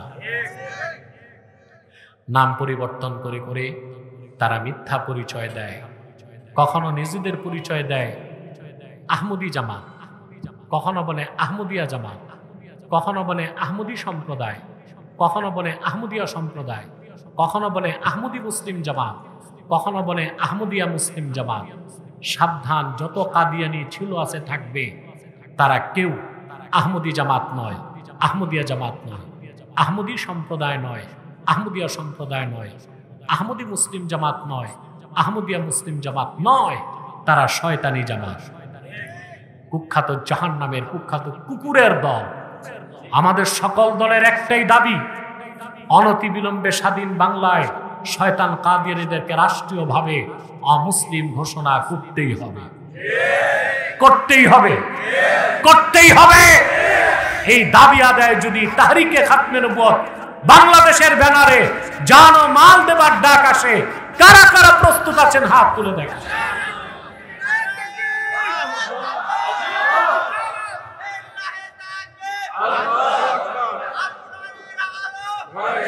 সম্মানিত সুধী, কাদিয়ানীদেরকে অর্থনৈতিক সহযোগিতা করবেন না? করেন? জি করেন। প্রাণ কোম্পানির যত জিনিস তাদের, RFL এর পণ্যগুলো তাদের, প্রথম আলো, ডেইলি স্টার, কালের কণ্ঠ এগুলো তাদের। নৈতিক দায়িত্ব হিসেবে এগুলো ধরবেন না, কিনবেন না, বেচবেন না। মনে থাকবে আরেকটি অমুসলিম সম্প্রদায় আমাদের বিরুদ্ধে কাজ করছে, এটা হচ্ছে ঈসাই জামাত। ঈসাই জামাত এটা খ্রিস্টানদের একটা গোপন দল, 1975 সালে বাংলাদেশে আসছে। এই পর্যন্ত 2.5 লক্ষ পরিবারকে খ্রিস্টান বানাইছে। দাড়ি রাখে, তারাও টুপি লাগায়, নিজেকে বলে আমরা ঈসাই তরিকাভুক্ত মুসলমান। তার মানে মানুষকে খ্রিস্টান বানানোর পর বলে তোমার পরিচয় কি? বলে মুসলমান। বলে কি মুসলমান? ঈসাই মুসলমান। তার মানে তুমি ঈসার উম্মত মুসলমান। ঈসার উম্মত কি মুসলমান না খ্রিস্টান? তারা এই কাজ করে যাচ্ছে। এই আপনাদের বীরগঞ্জ, দিনাজপুর এই এলাকায় ব্যাপক তারা কাজ করে যাচ্ছে। ওইদিকে কক্সবাজার, ডুলা হাজরা, জামালপুর, শেরপুর এসব জায়গায় তারা কাজ করে যাচ্ছে। তাদের একটা মাস্টার প্ল্যান হচ্ছে বাংলাদেশের একটা অংশকে আলাদা করে একটা খ্রিস্টান রাষ্ট্র। আপনার যদি ঐক্যবদ্ধ না হন, তা দেশ স্বাধীনতাও হারাইতে পারে। তাদের ব্যাপারে সচেতন থাকবেন। পারবেন তো ইনশাল্লাহ? তৃতীয় আরেকটা ফিতনা মাথা চারা দিয়েছে হিজবুত তাওহীদ। মারাত্মক ফিতনা। এটার পয়সা আসে সরাসরি ইসরায়েল থেকে। ইসলামের পরিভাষাগুলোকে চেঞ্জ করে দিতে চায়। ইমাম বলে না, বলে এমাম। কিতাব বলে না, কেতাব। ইসলামকে বলে ইসলাম। কত মারাত্মক! আমাদের পরিভাষাকে বদলাতে চায়। এটা বুঝতেছেন না কত বড় শত্রু? তারা বলে দাজ্জাল বলতে কিছু নেই, আমেরিকাই দাজ্জাল। এটা কেন বলে জানেন? দাজ্জালকে হত্যা করতে কে নামবে? ঈসা রুহুল্লাহ, ঠিক না? তবে তখন তার পরিচয় নবী হবে না, উম্মত। কি হবে? এখন ঈসা যে আকাশ থেকে নামবে, নুজুলে ঈসা, এটা তো মুতাওয়াতির বিষয়। ঈসার নামাটা কি? মুতাওয়াতির। তো মুতাওয়াতিরকে অস্বীকার করা কি কুফর? এটা তো বলতে পারে না কোনির ডরে, দজ্জালই তো নাই, আমেরিকাই তো দজ্জাল, তার মানে ঈসা নামার দরকার কি? কত মারাত্মক চক্রান্ত, কত মারাত্মক চক্রান্ত। তারপর বলে নামাজ হচ্ছে ব্যায়াম, ওযু থাকলেও নামাজ হবে, ওযু ছাড়াও নামাজ হবে। তারপরে প্রচার করে ছেলে মেয়ে যদি পরস্পর মত বিনিময়ের দ্বারা সম্মত হয়ে ফিজিক্যাল রিলেশন করে বিবাহ ছাড়া, এটা কোনো দোষ নাই। 64 জেলায় তারা আখড়া গাড়তেছে। এই হিজবুত তাওহীদের ব্যাপারেও আপনাদের অবস্থান হবে জিরো টলারেন্স। পারবেন না? আল্লাহ আমাদেরকে কবুল করুন, মঞ্জুর করুন, মিলেমিশে থাকার তৌফিক দান করুন। আসুন, কিছু প্রশ্ন দিয়েছে আমাদের মুফতি সাহেব। মুফতি সাহেব তো নিজেই মুফতি, আবার আমাকে দিছে প্রশ্ন। তা আমি দেখি সংক্ষেপে কিছু বলে দেই, বিস্তারিত না বলে। ইস্তেগফার পড়ুন 11 বার।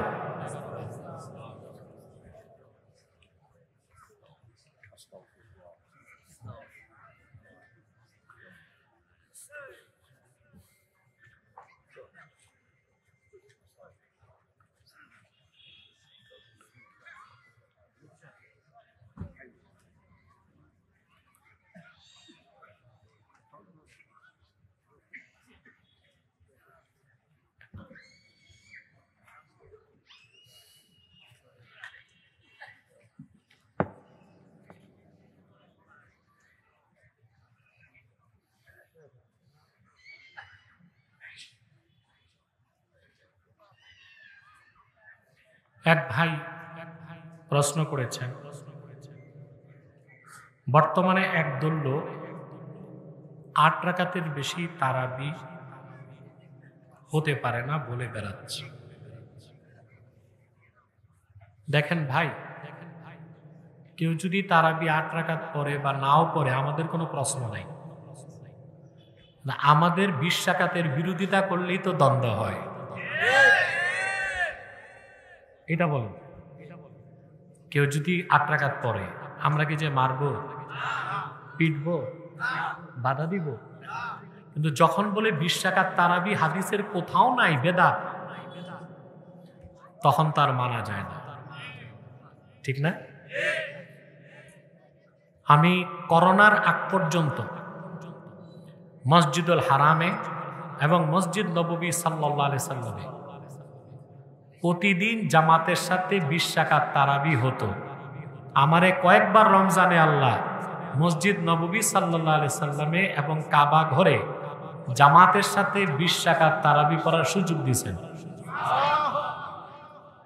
গত রমজানে গেছি সৌদি আরব, মাঝখানেও সৌদি সরকার দাওয়াত করে নিয়েছিল। আবার এই রমজানও পরিবার পরিজন সহ আমি সৌদি আরব গেছি, ওমরা করেছি।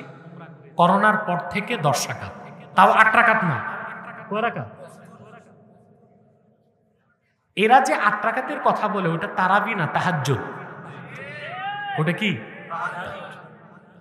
হাদিস আছে 8 রাকাত, কিন্তু তাহাজ্জুদ। আর জামাতের সাথে 20 রাকাত তারাবি পড়া সুন্নতে মুআক্কাদা। হাদিসের সাথে যদি দলিলগুলো চান, আব্বাসী টিভিতে সার্চ দিলেই পাবেন। তারাবি 20 রাকাত না 8 রাকাত, আমার নাম লিখবেন, ডকুমেন্টারি চলে আসবেন সামনে। একদল বের হয়েছে আহলে কোরআন, মানে এরা হাদিসও মানে না, শুধু কোরআন মানে। যারা আহলে কোরআন দাবিদার, আল্লাহর নামে শপথ করে বলছি, যারা একটা হাদিস মানে না, আহলে কোরআন দাবিদার, তারাও কাফের এবং অমুসলিম। কারণ রাসূল করিম সাল্লাল্লাহু আলাইহি ওয়াসাল্লামের হাদিসকে অস্বীকার করলে ইসলামের অস্তিত্ব থাকে না। নামাজ, নামাজের কথা কোরআন শরীফে আছে, 5 ওয়াক্তের কথাও আছে। আকিমিস সালাতা তারাফাইন নাহারি ওয়া যুলাফাম মিনাল লাইল। কিন্তু ফজর নামাজ ফরজ 2, যোহর 4, আসর 4, মাগরিব 3, এশা 4, এটা কোরআন শরীফের কোথায় আছে? এটা তো হাদিসে আছে। তাহলে হাদিস বাদ দিলে ইসলামের ইমানের পর মূল ভিত্তি কি? কথা বলেন। নামাজ গেছে, নামাজের পর কি? যাকাত। কালেমা তো সবার আগে, তারপর যাকাত। আচ্ছা ভাই, যাকাতের কথা তো কোরআন শরীফে আছে, কিন্তু 7.5 তোলা সোনা থাকলে কতটুক যাকাত? 52.5 তোলা রূপা থাকলে কতটুক যাকাত? এটা কোথায় আছে? হাদিস। তাহলে হাদিস বাদ দিলে নামাজও গেল, যাকাত। এরপরে কি? হজ। হজ কোরআন শরীফে আল্লাহ বলছেন, ওয়ালিল্লাহি আলান নাসি হিজ্জুল বাইতি মান ইসতাতা ইলাইহি সাবিলা। মানুষের উপর ফরজ হচ্ছে তাদের মধ্যে যারা বাইতুল্লাহ যেতে সক্ষম, বাইতুল্লাহর হজ। ঠিক না ভাই? এখন হজের দিন কোনটা? 9 জিলহজ। 9 জিলহজ হাজিরা কি কাবা ঘরে থাকে না আরাফাতে? কেন? আল্লাহ তো কোরআনে বলছেন, ওয়ালিল্লাহি আলান নাসি হিজ্জুল বাইত, হজ বাইতুল্লাহ। আর হজের দিন 9 তারিখ থাকি কই? প্রায় 12 কিলোমিটার দূরে। কত দূরে? কেন? আল্লাহর হাবিব সাল্লাল্লাহু আলাইহি ওয়াসাল্লাম বলেছেন, হাদিস সাক্ষ্য দেয়, আল হাজ্জু আরাফা। হজের 3 ফরজের সবচেয়ে বড় ফরজ হচ্ছে আরাফাতে থাকা। তাহলে হাদিস বাদ দিলে কি গেল? নামাজ গেল, রোজা গেল, হজ গেল। তারপরে কি? নামাজ গেল, যাকাত গেল, হজ গেল। তারপরে কি? রোজা। রোজা, সাওম, বহু বচন কি? সিয়াম। ঠিক না? এবার আসে, কোন মারদুদ জিন্দিক হাদিস মানে না। সাওমের দুইটা অর্থ। কয়টা? সাওমের একটা অর্থ ইমসাক, বিরত থাকা। সাওমের আরেকটা অর্থ সুকুত, কথা না বলে চুপ থাকা। আল্লাহ সাওম দুইটা অর্থই নিছেন। যেমন কুতিবা আলাইকুমুস সিয়ামু কামা কুতিবা আলাল্লাযীনা মিন ক্বাবলিকুম লাআল্লাকুম তাত্তাকুন। তোমাদের উপর সিয়ামকে ফরজ করা হয়েছে যেভাবে তোমাদের পূর্ববর্তী জাতিদের উপর সিয়ামকে ফরজ করা হয়েছিল। এই সিয়াম কি? সাওম হচ্ছে ইমসাক, অর্থাৎ ইমসাকুল বাতন আনিল আকলি ওয়াশ শুরবি ওয়াল ফারজ আনিশ শাহাওয়াত ক্বাবলা তুলুইশ শামসি ইলা গুরুবিহা। সূর্য পূর্ব দিগন্তে উদিত হবার আগ থেকে পশ্চিম দিগন্তে ডুবে যাবার আগ পর্যন্ত সারাদিন পানাহার থেকে পেটকে বিরত রাখা আর যৌন আচরণ থেকে লজ্জাস্থানকে বিরত রাখা সাওম, এটা রোজা। এখানে সাওমের অর্থ কি? ইমসাক, বিরত থাকা। আবার সূরা মারিয়ামে আল্লাহ মরিয়মের ব্যাপারে বলছেন, মরিয়মের তো স্বামী ছিল না, জিবরিল ফু দিছে, পেটে ঈসা হইছে। আল্লাহ শিখাই দিয়েছেন, তুমি বলো ইন্নী নাযারতু লির-রহমানি সাওমা ফালান উকাল্লিমাল ইয়াওমা ইনসিয়া। রহমানের নামে আমি সাওম করছি, মান্নত করছি, এই সাওম মানে চুপ থাকবো, আমি কোনো মানুষের সাথে কথা বলবো না। তো সাওমের অর্থ এক জায়গায় পানাহার থেকে বিরত থাকা, সাওমের অর্থ আরেক জায়গায় কথা না বলে চুপ থাকা। এখন যদি কোনো জিন্দিক কাফের বলে হাদিস মানি না, সে তো সুবিধা পেয়ে যাবে। সে বলবে সাওমের অর্থ আমি একটা নিব, চুপ থাকা। রোজার দিন 3 বেলা খাবো, শুধু কথা না বলে চুপ থাকবো। তা হাদিস বাদ দিলে রোজাও গেল। তাইলে আহলে কোরআন দাবিদার যারা, তারা আসলে আহলে শয়তান, কাফের সম্প্রদায়। এগুলোর নেতা আমার সাথে ডিবেট করছিল 2 বছর আগে, দেখিছেন? না কলি ক্যাঙ্কা করি হবি, দেখিছেন? কি খাওয়াইতে চাইছে ওটা তো দেখছেনি, ওইটা আর বললাম না।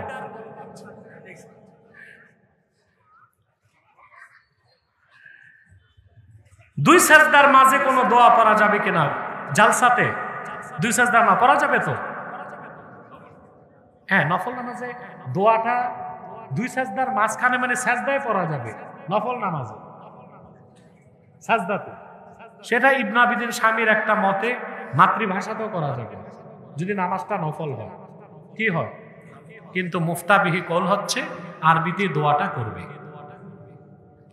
কিছু আলেম ফরজ নামাজের পর মুনাজাত ছেড়ে দিয়েছে, তাদের বিষয়ে ভাই, ফরজ নামাজের পর দোয়ার কথা তো কোরআন শরীফেই আছে। কিসে আছে? কথা বলেন। কোরআন কারীম সূরা ইনশিরাহ, কোন সূরা? ফাইদা ফারাগতা ফানসাব ওয়া ইলা রাব্বিকা ফারগা। আমার এই নির্বাচিত তাফসীর 2য় খণ্ডে দলিলগুলো আনা হয়েছে, যারা পারেন কিতাবটা নিয়ে যাবেন। বুঝতে পারছেন?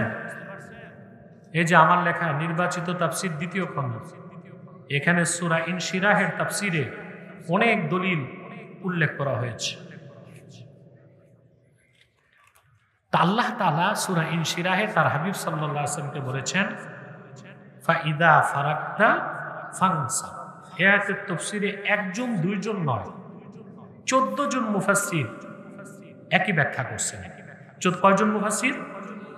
ইবনে আব্বাস, কাতাদা, দাহাক, মুকাতিল, সাহাবী এবং তাবিনদের মত হচ্ছে ফাইদা ফারাগতা মিনাস সালাতিল মাকতুবা ফানসাব ইলা রাব্বিকা ফিদ দুআ ওয়ারগাব ইলাইহি ফিল মাসআলাতি ইউতিকা। আল্লাহ তাআলা হাবিব সাল্লাল্লাহু আলাইহি ওয়াসাল্লামকে বলেছেন, মুহাম্মদ সাল্লাল্লাহু আলাইহি ওয়াসাল্লাম, আপনি ফরজ নামাজ থেকে যখন ফারেগ হবেন আল্লাহর কাছে দোয়ায় নিয়োজিত হন। আমি অসংখ্য তাফসীরের মত এখানে তুলে ধরেছি, আপনারা কিতাবটা কিনলে দলিলগুলো পাবেন ইনশাআল্লাহ। তো ফরজ নামাজের পর দোয়ার কথা কি হাদিসে যেতে হবে না কোরআনেই আছে? কথা বলেন। আর হাদিসে কি পরিমাণ আছে? বুখারী শরীফের হাদিস, রাসূল করিম সাল্লাল্লাহু আলাইহি ওয়াসাল্লাম ইরশাদ করেছেন, আল্লাহর হাবিব সাল্লাল্লাহু আলাইহি ওয়াসাল্লাম থেকে আম্মা জান আয়েশা বর্ণনা করছেন যে ফরজ নামাজের পর আমি শুনতাম আল্লাহর হাবিব সাল্লাল্লাহু আলাইহি ওয়াসাল্লাম পড়তেন, আল্লাহুম্মা আনতাস সালাম ওয়া মিনকাস সালাম তাবারাকতা রাব্বানা ওয়া তাআলাইতা ইয়া যাল জালালি ওয়াল ইকরাম। মুসলিমের হাদিস, সাওবান বর্ণনা করেন, আসরের নামাজের পর দেখতাম আল্লাহর হাবিব সাল্লাল্লাহু আলাইহি ওয়াসাল্লাম সাহাবীগণের দিকে ঘুরতেন, তারপর দোয়া পড়তেন, লা ইলাহা ইল্লাল্লাহ ওয়াহদাহু লা শারীকা লাহ লাহুল মুলকু ওয়া লাহুল হামদ ইউহয়ি ওয়া ইউমীত ওয়া হুয়া আলা কুল্লি শাইইন কদির আল্লাহুম্মা লা মানিআ লিমা আতাইতা ওয়া লা মুতিয়া লিমা মানাতা ওয়া লা ইয়ানফাউযুল জাদ্দি মিনকাল জাদ। তিরমিজির হাদিস, সাহাবা একরাম জিজ্ঞেস করেছেন, ইয়া রাসূলুল্লাহ সাল্লাল্লাহু আলাইহি ওয়াসাল্লাম, আইয়ুদ দুআই আসমা, কখন দোয়া কবুলের সময়? আল্লাহর হাবিব সাল্লাল্লাহু আলাইহি ওয়াসাল্লাম বলেছেন, জাওফাল লাইলিল আখির ওয়া দুবুরাস সালাওয়াতিল মাকতুবাত, গভীর রাতের শেষে আর প্রত্যেক ফরজ নামাজের পরে দোয়া করলেই আল্লাহ দোয়া কবুল করেন। এভাবে একটা দুইটা না, অসংখ্য হাদিসের মধ্যে নামাজের পর দোয়ার কথা এসেছে। এখন আপনাদের মধ্যে বলতে পারেন, হুজুর দোয়া তো করব, হাত তুলবো কেন? দোয়ার আদবই হচ্ছে আর রাফউ সুন্নাতুদ দোয়া, দোয়ার সুন্নত হচ্ছে হাত তোলা। দোয়া মানলে হাতও তুলতে হবে। আল্লাহর হাবিব সাল্লাল্লাহু আলাইহি ওয়াসাল্লামের নির্দেশ, ইযা সাআলতুমুল্লাহ ফাসআলুহু বিবুতুনি আকুফিকুম, যখন আল্লাহর কাছে কিছু চাও হাতের তালু সমূহ পেতে চাও। এজন্যই ইবনে কাসির, তাফসীর ইবনে কাসিরে লিখেছেন, আল মাসআলাতু আন তারফা ইয়াদাইকা হাদওয়া মানকিবাইক, আল্লাহর কাছে চাওয়ার আদব হচ্ছে তুমি তোমার দুই হাত তুলবা স্কন্দ বরাবর, স্কন্দ বরাবর। তো দোয়া করলে হাত তোলাও কি? নামাজের পর যদি দোয়া থাকে তো দোয়াতে হাত তোলাটাও সুন্নাত।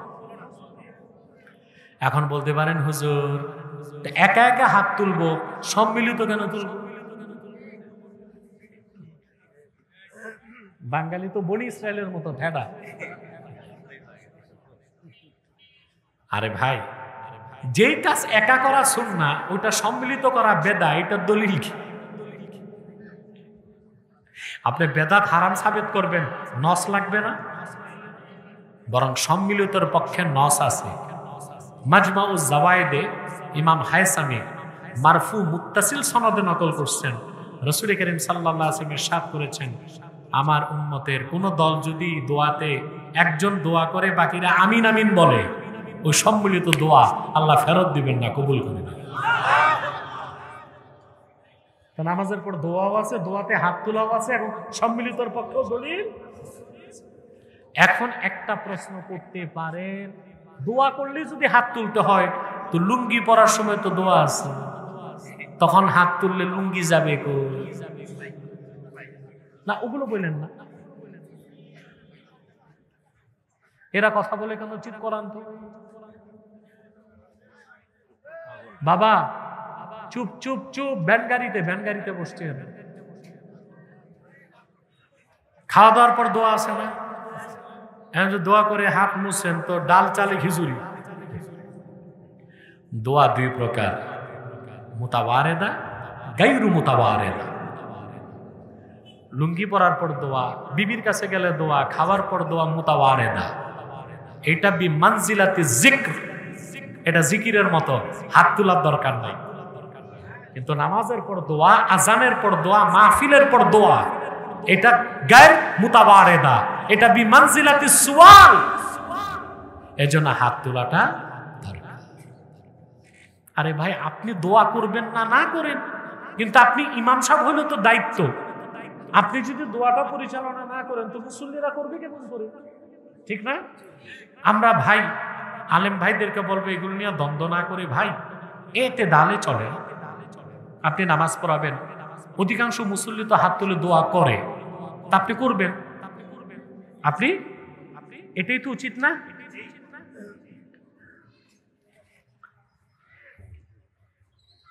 লা মাযহাব কারা, তাদের আকীদাগুলো জানতে চাই। দেখুন,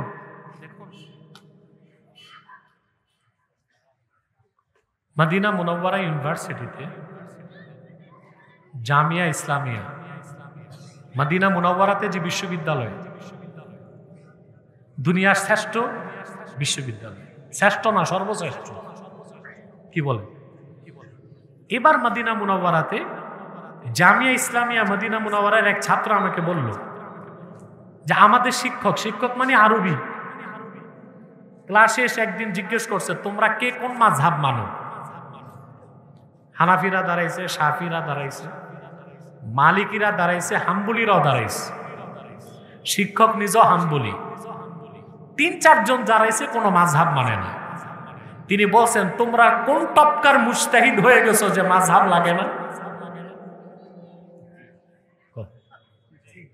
আরব দেশে যারা পড়ায় তারা মাযহাব মানতেছে, আর ৩-৪টা ছাত্র যে আমাদের বাংলাদেশ থেকে আছে মাযহাব, যে মাযহাব না মানা এটা একটা ফিতনা এবং গোমরাহি। আপনি সৌদি আরবের সেরা আলেম যারা, তাদের ফতোয়া দেখেন তো। শেখ আব্দুর রহমান আল হুজাইফি, শেখ আব্দুর রহমান আল সুদাইসি, শেখ আল উসাইমিন, এমনকি আব্দুল্লাহ বিন বাজ, প্রত্যেক ফতোয়ায় ইমামদের মত নিছে। আবু হানিফা এটা বলছে, শাফি এটা বলছে, মালিক এটা বলছে, আহমদ বিন হাম্বল এটা বলছে। নির্দিষ্ট একটা মাযহাব মানে নাই, ইমামদের মত তো নিছে। তো তুমি কোন সলিমউদ্দিন কামেল পাশার টাইটেল পাস করে আর দাওরা পাস করে মাযহাব লাগে না? এটা একটা গোমরাহি ছাড়া আর কিছু। আহলুস সুন্নাহ ওয়াল জামাতের মতে প্রতিষ্ঠিত 4টি মাযহাবের যে কোনো একটি মাযহাবের ব্যাখ্যা নেওয়া। আমরা ব্যক্তি আবু হানিফাকে মানি না, তার উসুল মানি, তার ফতোয়া মানি, তার ব্যাখ্যা মানি। এই ব্যাখ্যাটা নেওয়া ওয়াজিব। এটা কি? আপনাকে একটা ছোট উদাহরণ দেই। আপনারা যারা কওমি মাদ্রাসায় পড়েন, হাদিসের শুরু হাত পড়েন না? কথা বলেন। আরে ভাই, বুখারী শরীফ বুঝতে ফাথুল বারি পড়েন, উমদাতুল কারি, ইরশাদুস সারি, মেশকাত শরীফ পড়তে অন্তত মেরকাত। কথা বলেন। আলিয়া মাদ্রাসা যারা, তারা গাইড করে। তো তুমি কামেল পাস করতে যাইয়া সরাসরি কোরআন হাদিস বুঝলা না, গাইড লাগে। আর তুমি বাস্তব জীবনে মাসালা ইস্তেমবাদ করে ফেলবা গাইড ছাড়া, সম্ভব? আমরা কোরআন হাদিস বোঝার ক্ষেত্রে ফিকে হানাফিয়াকে গাইড মানি, শাফিরা ফিকে শাফিকে গাইড মানে, হাম্বলিরা ফিকে হাম্বলিকে গাইড মানে, মালিকিরা ফিকে মালিকিকে গাইড মানে। বুঝছেন? সুন্নি ও ওহাবিদের মধ্যে পার্থক্য সমূহ জানতে চাই। বাহ, আপনাদের মধ্যে খুব ঝগড়া সুন্নি আর ওহাবি নিয়ে, না? কিন্তু নিজেরাও জানেন না আসল ওহাবিকে আর আসল সুন্নিকে। আমাদের দেশে ঢালাও কওমি মাদ্রাসাকে ওহাবি বলা হয়, এটা একটা জুলুম। না, কওমি মাদ্রাসা কোত্থেকে? দেওবন্দ থেকে। দেওবন্দ কোত্থেকে? নূর মোহাম্মদ ঝানজানভি থেকে। নূর মোহাম্মদ ঝানজানভিকে তার পীর সৈয়দ আহমদ বেরেলি, সৈয়দ আহমদ বেরেলি রহমতুল্লাহ একজন খলিফা, কারামত আলী জনপুরি রহমতুল্লাহ থেকে জনপুর, নূর মোহাম্মদ নেজানপুরি রহমতুল্লাহ থেকে সুফি ফতে আলী ওয়াইসি, তার কাছ থেকে ফুরফুরা আবু বকর সিদ্দিক, এই ফুরফুরা, আর নূর মোহাম্মদ ঝানজানভি রহমতুল্লাহ থেকে দেওবন্দ, গোরা সৈয়দ আহমদ বেরেলি। অথবা সৈয়দ আহমদ বেরেলির মাসলাকের কেউ ওহাবি না, সব আহলে সুন্নাত আহলে হক। তো ওহাবি কারা? ইবনু আব্দুল ওয়াহাব নজদির আকীদায় বিশ্বাসীরাই ওহাবি। এটার সাথে কোনো মাদ্রাসার সম্পর্ক কমিরও নাই, আলিয়ারও নাই। ভার্সিটির ছাত্র যদি ইবনু আব্দুল ওয়াহাব নজদির আকীদা নেয়, সে কি হবে? ওহাবি হবে। বুঝাইতে পারছি? এখন পার্থক্যগুলো কি? আহলুস সুন্নাহ ওয়াল জামাতের সাথে ওয়াহাবিদের আকীদার 15টা পার্থক্য। কয়েকটা আমি উদাহরণ দিচ্ছি। আহলুস সুন্নাহ ওয়াল জামাতের আকীদা, আল্লাহ তাআলা মুনাজ্জাহুম মিনাল জিসমে, দেহ থেকে পবিত্র, অর্থাৎ সকল আকারের স্রষ্টা আল্লাহ নিরাকার। ওয়াহাবি আকীদায় বিশ্বাসীগণ বলেন আল্লাহর আকার আছে, আমাদের মতো চোখ আছে, হাত আছে, নাক আছে, কান আছে। আমরা বলি এটা একটা শিরকি আকীদা। কথা বুঝতে পারছেন? আহলুস সুন্নাহ ওয়াল জামাতের আকীদা ও বিশ্বাস আল্লাহর হাবিব মুহাম্মদ সাল্লাল্লাহু আলাইহি ওয়াসাল্লাম হায়াতুন নবী, তিনি ১৫০০ বছর আগে জান্নাতুল ফেরদাউস রওজা মুবারকে বিশ্রাম গ্রহণ করেছেন। উনি উম্মতের সালাম শোনেন, জবাবও দেন। সুবহানাল্লাহ। ওয়াহাবি আকীদায় বিশ্বাসীগণ এই আকীদাকে বিশ্বাস করে না। আল্লাহর হাবিব মুহাম্মদ সাল্লাল্লাহু আলাইহি সাল্লাম হায়াতুন নবী, এই আকীদা যে বিশ্বাস করবে না, আমরা মনে করি তার আকীদায় কুফর আছে। আহলুস সুন্নাহ ওয়াল জামাত আল্লাহর হাবিব আখিরি নবী মুহাম্মদ সাল্লাল্লাহু আলাইহি সাল্লামের শাফাআতকে বিশ্বাস করে। ইবনে হাজার আসকালানী বলেছেন ইন্নাল আখবারা বিশাফাআতিন নবী সাল্লাল্লাহু আলাইহি সাল্লাম ক্বাদ বালাগা হাদ্দাত তাওয়াতুর। রাসূলুল্লাহ সাল্লাল্লাহু আলাইহি সাল্লাম যে শাফাআত করবেন এটা মুতাওয়াতিরের দরজা লাভ করছে, অস্বীকারী বেঈমান হয়ে যাবে। ওয়াহাবি আকীদায় বিশ্বাসীগণ শাফাআতকে বিশ্বাস করেন। এইভাবে আমাদের সাথে তাদের কয়টা পার্থক্য? 15টা পার্থক্য। আমার লেকচার আছে, দেখে নেবেন। কিন্তু সাবধান, সৈয়দ আহমদ বেরেলী রহমতুল্লাহর উত্তরসূরি যারা সৈয়দ আহমদ বেরেলী, কারামাতুল জনপুরি, শাহ ওলিউল্লাহ মুহাদ্দিস দেহলভীর আকীদা মাসলাক ধরে আছে, তাদেরকে ওয়াহাবি বলার সুযোগ।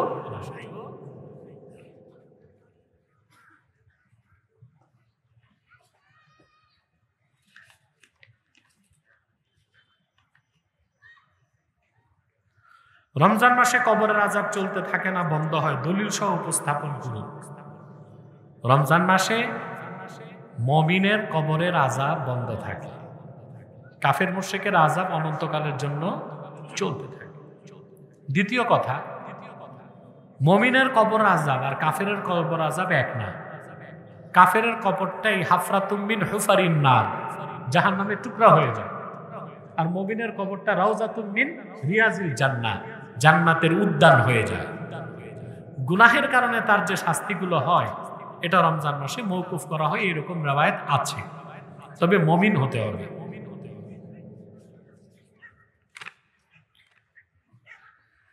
মিলাদ শরীফ ও কিয়াম সম্পর্কে পবিত্র কোরআন শরীফ ও হাদিস শরীফ থেকে কিছু দলিল পেশ করলে উপকৃত হবে।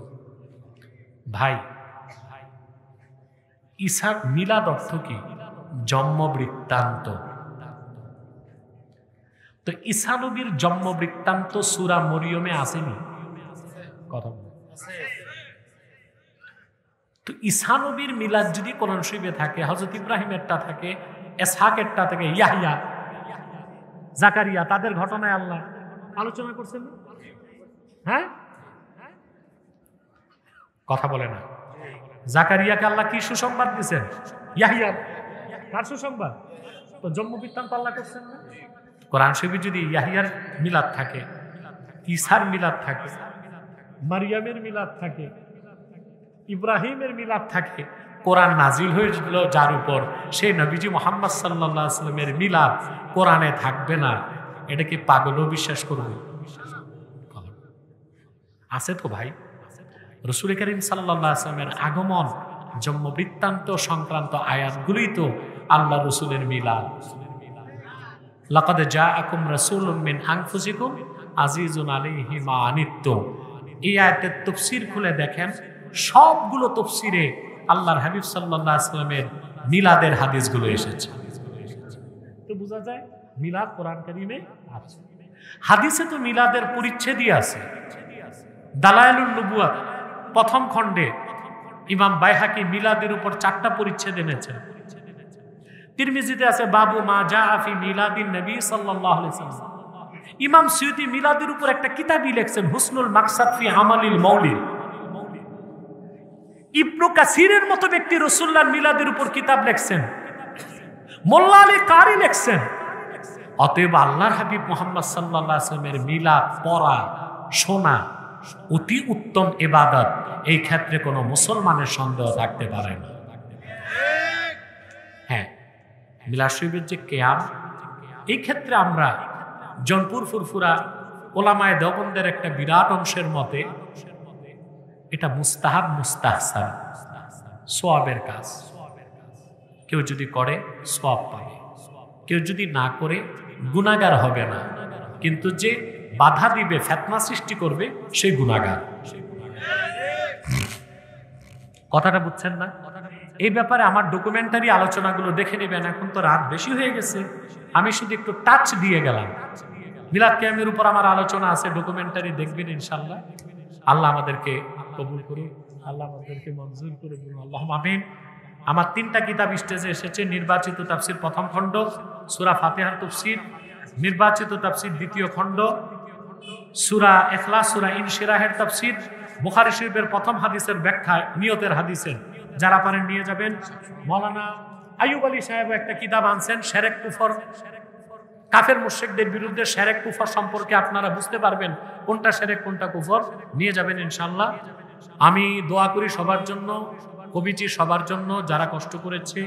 লিটন কই, রিমন কই?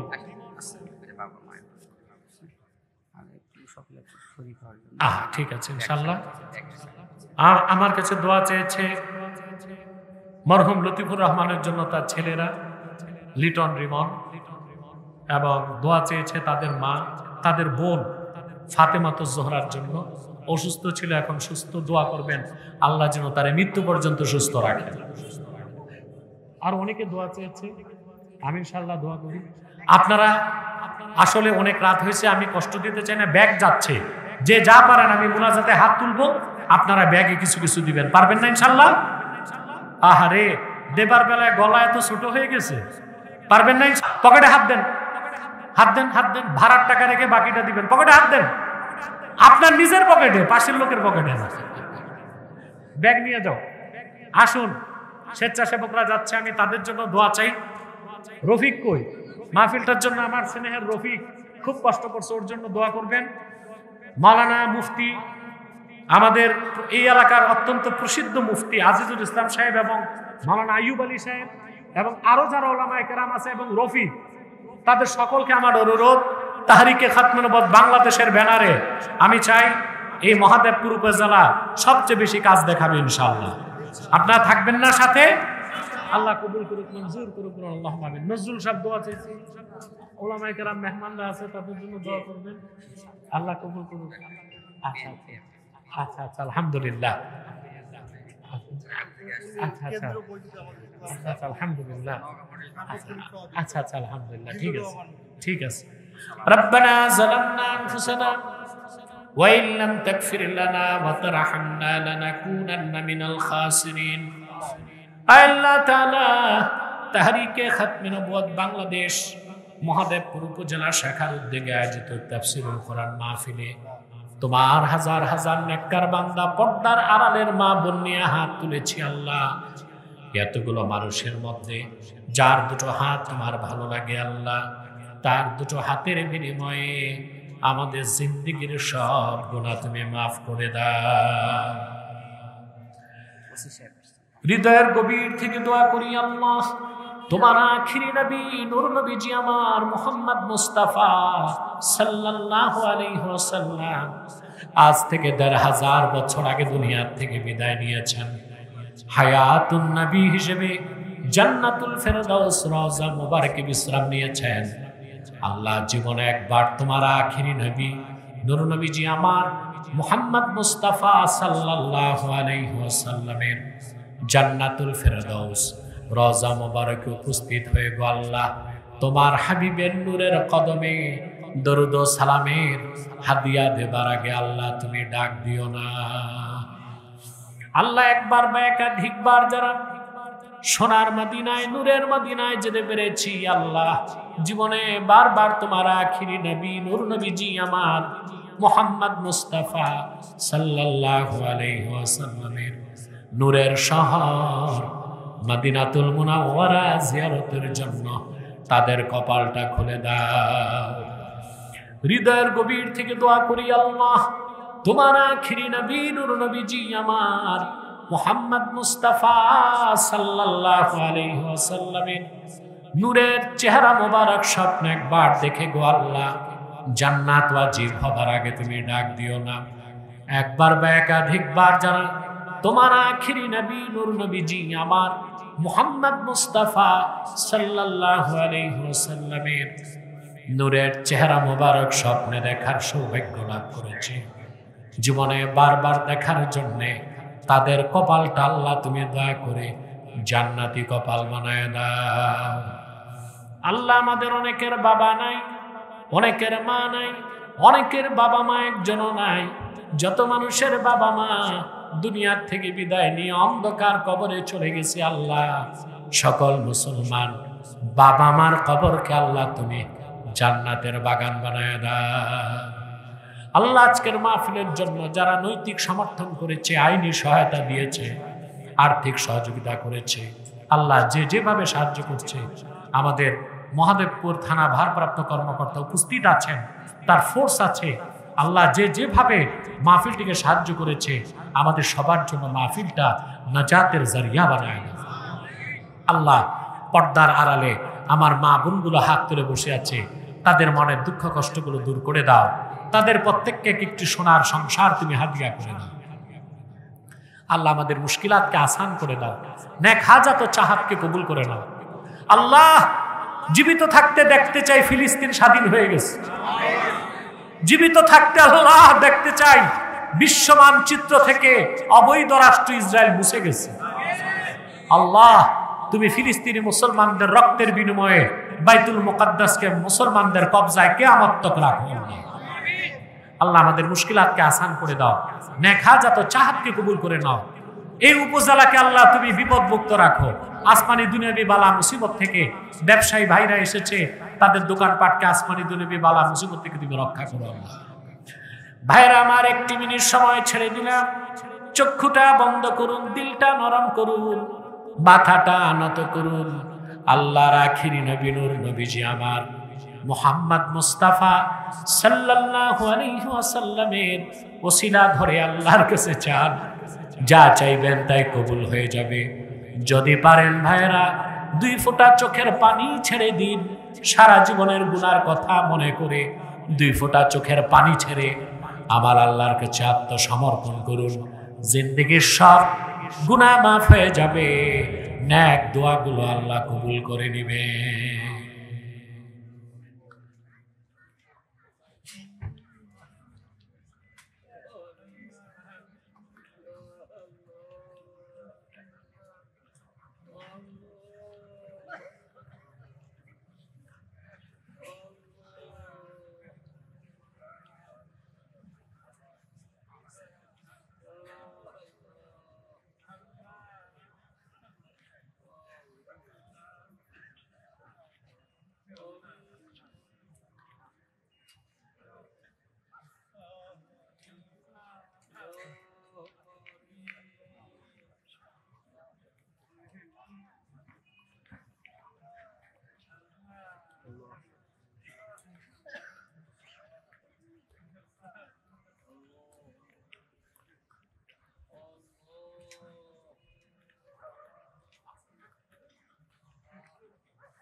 اللهم إنا نتوسل إليك بوسيلة حبيبك المحترم نبيك الخاتم سيدنا وسيد الأبرار نبينا ونبي الأنبياء محمد بن عبد الله نبي الله رسول الله صلى الله عليه وسلم الذي أكملت به قصر النبوة وحكمت لا نبي بعده وأعلنت في القرآن بالبرهان أن محمدا صلى الله عليه وسلم خاتم النبيين والمرسلين قبل 5 আশারাতা মিআতি সানা ওয়া সাল্লাল্লাহু তাআলা আলা খায়রি খালকিহি নবিয়িনা মুহাম্মাদিন নূরিল্লাহ ওয়া আলা আলিহি ওয়া সাহবিহি আজমাইন